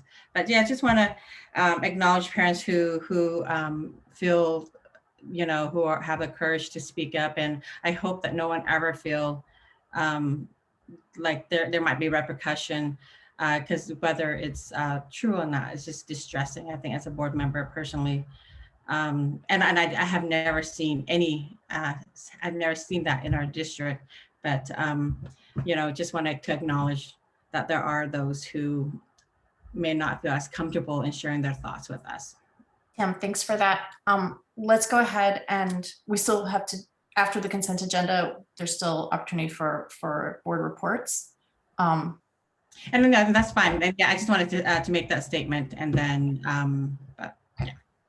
Okay, so we had a motion to approve the consent agenda as published, and we had a second, I think.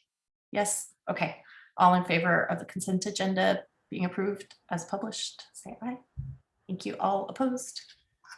No abstentions. The consent agenda is passed by 5-0. I don't actually see board reports on here, but I assume we're supposed to do board reports. Yeah. Apologize for that. Yes, there's usually a superintendent report, but I have nothing to report other than have a restful July.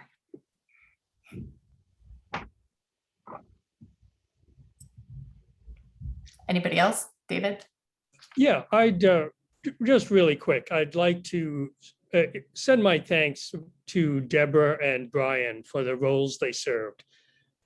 Especially, you know, I think being a board president is very, very difficult. It's not a fun place to be. I super appreciate all the hard work you've done, Deborah, leading us through the pandemic and all the changes that have happened.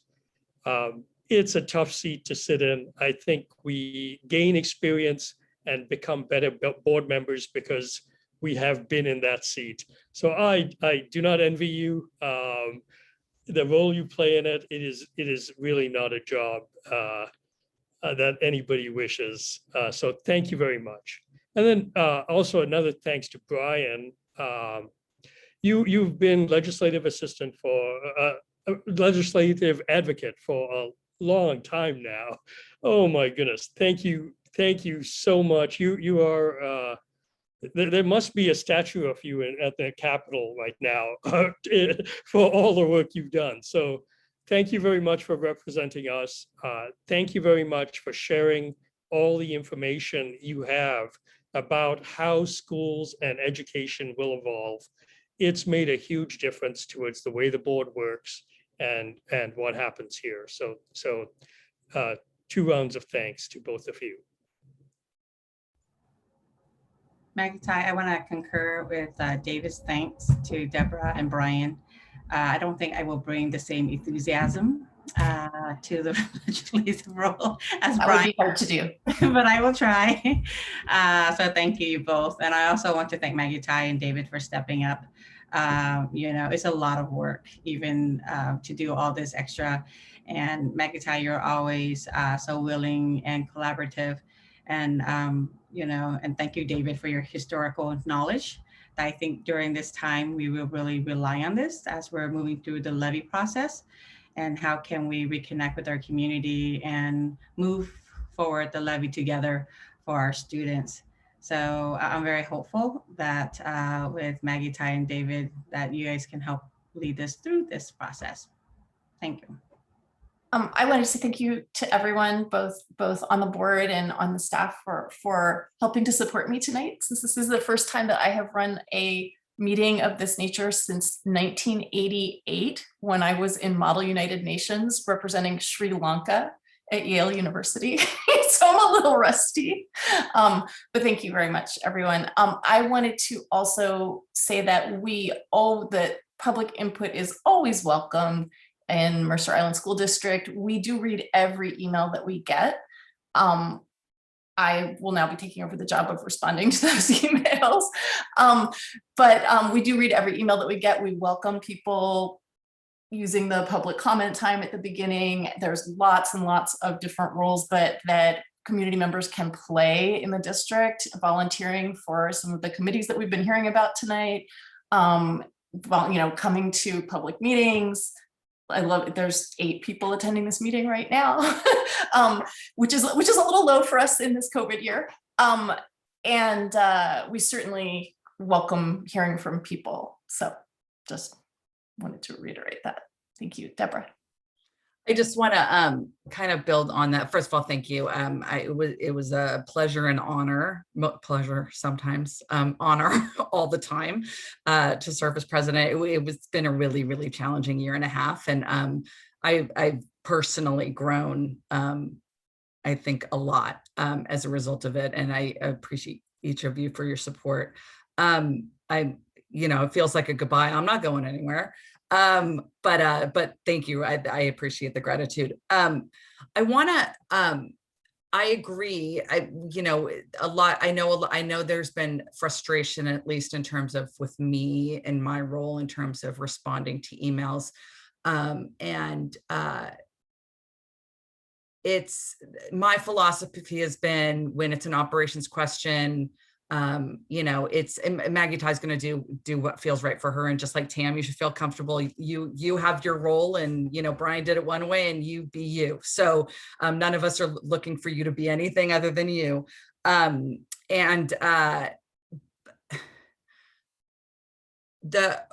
board has very specific responsibilities, and to me, the way that I look at it in terms of responding to, whether it's operational suggestions, things like that, I've tried to make it clear that, we do appreciate the suggestions. We talk about them, but engaging in full conversations over email just to me isn't productive. And I think the thank you for the input is genuinely thank you so much for the input. I do want to issue a reminder to all of us that, we want the input, but remember that these are real people behind the issues, doing the work. And I appreciate the concern. Honestly, I don't agree with it. I think the reason for this for the hiring of the West Mercer principal, I think it was done well with good thought. And I think the why was answered in many ways. I don't think it questioned our diversity, our openness to equitable and diverse hiring, for lots of reasons, and all the ones that are explained in the statement. And when it gets to the point where someone is hired, it is a personal attack.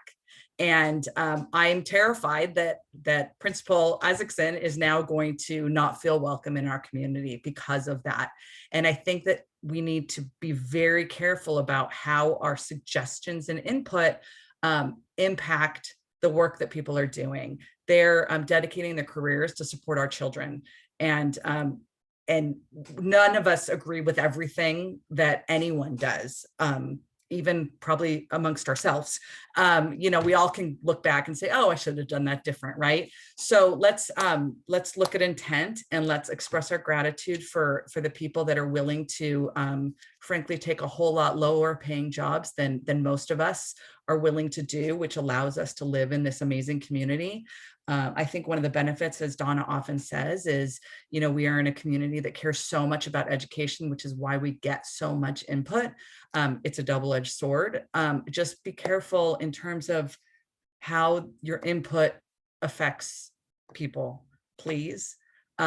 It's hurtful, and it's damaging, and we want to improve, and we want input, and we want to get better every day, but not at the expense of our valued staff. So I'm just gonna say that I'm thrilled with our new hire for principal of West Mercer. I think our students are gonna be in an environment that is amazing. I think, when we hear about learning practices, at least in my memory of the district, there hasn't been a major leadership position that's gone through this process. So, this was a specific, I don't want to say incident, a specific circumstance, based on so many different factors. I don't think we need to worry that our processes are going out the window, that, we make decisions that we believe are right at the time. If it ends up being, a habit, or, the way that things are always done now, yeah, that's a concern. But I think we also, when we question kind of everything, this is Donna's job. Our job is to hire and support and supervise Donna, and assess, and we need to trust her to make the right hiring decisions. The principals are not our employees. They're Donna's employees. And I think that, questioning processes and questioning people and questioning decisions to the point that has been done is questioning her leadership. And just be careful. And I'm not saying that we don't question it, because I think we all do at times. I mean, challenge it, right? But just think of the larger ramifications. This has been really hard for me to watch the way that that Megan has been treated as a result of people using this hiring process, frankly, as an excuse to do so. And it's not okay with me. I think it's unprofessional. I think it's disrespectful. So I don't have anything else for board reports. And I just wanted to pile on that to encourage parents and community members who have strong opinions about how things are being done to, again, like I said, sort of lean in, like learn more about how things are being done and see if there's a way that you can help out constructively. I mean, I think that a lot of people end up on the board because they're initially unhappy with some decision and how it got made, and they go, I could do that, like I've got a strong opinion about that. That's how I ended up on the board. And then of course, by the time you actually get here, you're like, oh, it's way more complicated than I realized, and we've got people running right now, probably who started out like that. So anyway, just you can be helpful for the future. So thank you so much. Does Brian, board report? Do I have board reports? You know I do. Thank you for that discussion. It was a very helpful discussion. Board report. So I have a few lingering things from legislative representative, and I will share, Tam, that I remain on the WASDA Legislative Committee through December, through the end of my term as an elected representative there, which means I'm one of 4 possible points of contact for you with WASDA and the Legislative Committee, and I'm always happy to keep you connected with everything that's happening. We start 14 hours over the next 2 days as we tighten up all of the proposals for legislative positions and permanent positions. So I'll be forwarding that information onto you as soon as it becomes available. So time to get that forum up and running again, Tam. Coming a little bit from that, there was the WASDA, I'm kind of calling it the Lunch and Learn. Right now they're calling it interim. It's a once or twice monthly hour lunch meeting. We learn about advocacy. You can find the video archive. I encourage everyone on the board to check out this month. It was from the 15th. The topic was advocating for mental health. Representative Lisa Callan was there providing input from the state legislature. And then one of our partners, Dr. Avanti Berquist, was there, who's a mental health professional, who really talked about the science behind it and really gave some extraordinary data in a presentation around student mental health needs right now. So I encourage everyone to lean into that, look at her PowerPoint, reach out to Dr. Berquist to find out more. She's a board director in Renton and is also one of the 4 Director Area 2 electeds on the Legislative Committee. We also heard from student Wyatt McKellop, who talked about alternative schools and how it was so amazing for him to understand that this was a resource and how it really opened up pathways for him, because it's what worked for him and really not only got him through graduation, but turned him into an advocate where he's now a leader in his school community and beyond. So yeah, check that out. And you can get through that under strategic advocacy at the WASDA website. I also leaned into the Equity and Education Coalition Lunch and Learn on the 16th. The subject this time was Fair Starts for Kids Act, which is fairly new. It's different than the Best Starts for Kids Act. And this was kind of spearheaded by Representative Tana Sen and Senator Claire Wilson. And they had a really great discussion all about what this means, the new granting opportunities available. And this is really centered in childcare, accessible childcare, and really boosting up and supporting the industry and creating livable wages and an industry that is actually viable economically. So I encourage you to check that out. That's the Equity and Education Coalition. You can connect with them on Facebook. They're a great group. They center BIPOC voices. And if you want to get different perspectives and different viewpoints and impacts, they're an extraordinary group. So I encourage everyone to lean into that. I did attend the Advocacy Institute at the beginning of the month. That would be our annual trip to Washington, DC. And so really fascinating 3 days at looking at policy at the national level. It's no surprise that McKinney-Vento, IDEA, and data connectivity were the hot topics. There was a national poll conducted by the National School Boards Association that had some really interesting information. I can help you access that poll information if you want, if you're curious in learning more about it. And then as our delegation went on to speak with senators, I got to take on student wellness and mental health access on behalf of our delegation when speaking with Senator Murray's office, which is pretty good. And we were able to call out 4 major pieces of legislation that are happening right now at the congressional level that are sitting in Senator Murray's committee. She's the chair of the Health Committee, which is Health, Education, Labor, and Pensions. So she is the top person on that committee. So it was great to be able to have some immediate advocacy that we could do that. So NSBA Equity Online Symposium for the summer is taking registration now if you're interested, and that's July 13th and 14th. So that will wrap up any notes I have from legislative representative.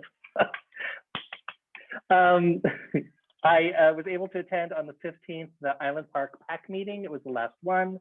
It was really great to connect with the families one last time and say thank you to the staff and families.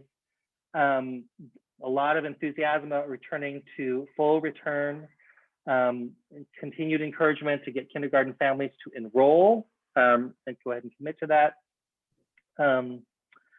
Let's see, new first grade teacher is incoming. There were questions around the future of the Spanish language program.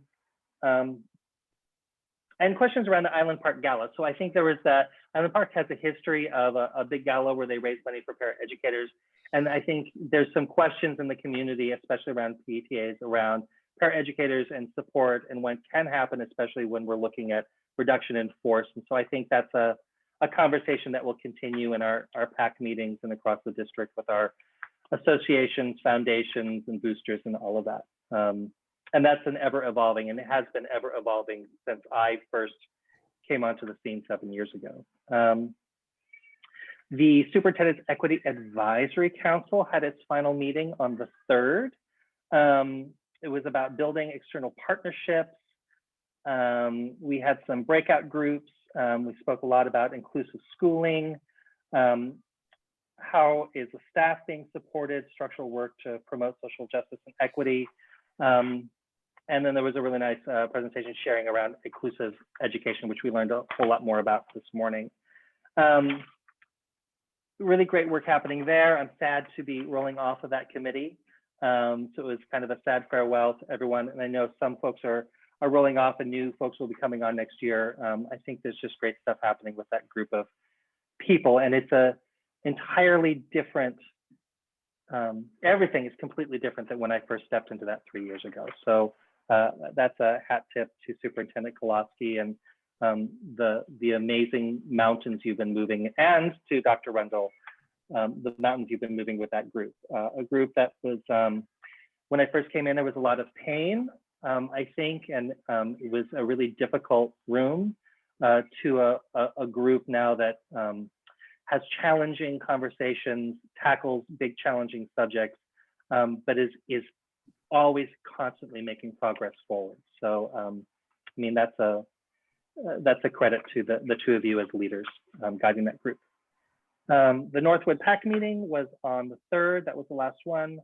Again, updates on the 21-22 planning, recovery planning. There were a lot of questions about that, around how students will be assessed and how those needs will be met. I think those are just questions that will continue to persist from our families across the district. There was some feedback discussion that came from that. Looking at an opportunity for maybe expanding, this came from one of the parents, of expanding the parent-teacher conferences that happen usually around Thanksgiving, but would there be option to maybe do that again in the spring or maybe earlier, like in the winter? So instead of just one check-in at the beginning of the year, but maybe a mid-year check-in, which I thought was an interesting question that came up out of that group. And then the Eastside King County group continues to meet on Friday mornings. We've now gone to every other week. I think tomorrow morning we're meeting with King County council members, and we're breaking down grants for Best Starts for kids. And I had a question I forgot to ask, but we've, in the update you mentioned that the high school has now been approved for a Best Starts grant, and the middle school had one. That's for It's an assessment. Expert. Expert. Thank Yep. you. Is Screening, it the brief same? referral, intervention for treatment. Yes. Or So now referral. we've got 2 schools that are doing that. Is it the same $5,000 grant for the high school? And does that continue on with the middle school as well? That one will expire. I think that one expires. There's an expiration on that one. I don't recall exactly of when that is. The seed money is really to get it launched and get it going, which we have going, but I think there's an expiration to that. I'd have to look it up though. Okay. That's awesome. We're focusing on East King County. Our work group tends not to see a lot of support in that area because we're not typically Title I schools. So it's great to be able to report that we are getting some of that grant money and getting some support, which is really awesome. And I want to thank Councilmember Balducci, who has us in mind as those are being talked about at the county council level. She's been a great partner through this. And our public health partners are rolling off. Pretty and Sarah, I think Sarah will continue to be with us for a while, but we had another great meeting with them in our East Side work group. Pretty Modi Pan will be returning back to what she would normally do, but she's been an extraordinary partner to the district and in our region as far as public health and navigating COVID-19. And new leadership is coming in there, so I think we'll meet again with them in August. I think the work group is actually going to take July off, which I'll be missing the folks, but I won't be missing that 8 a.m. meeting. Anyway. That covers it all for me. I think that wraps up all of my PAC meetings and everything for the year. Anybody else? Nope. Okay. In that case, I am looking for a motion to adjourn. I motion we adjourn. Second. Okay. All in favor of adjourning, just say aye. All opposed? Motion to adjourn. It is 9:01 p.m. We are adjourned. Thank you. See y'all in August. Yeah, have a good Take care, Paul. Oh, there he goes. Bye. Good luck, Paul.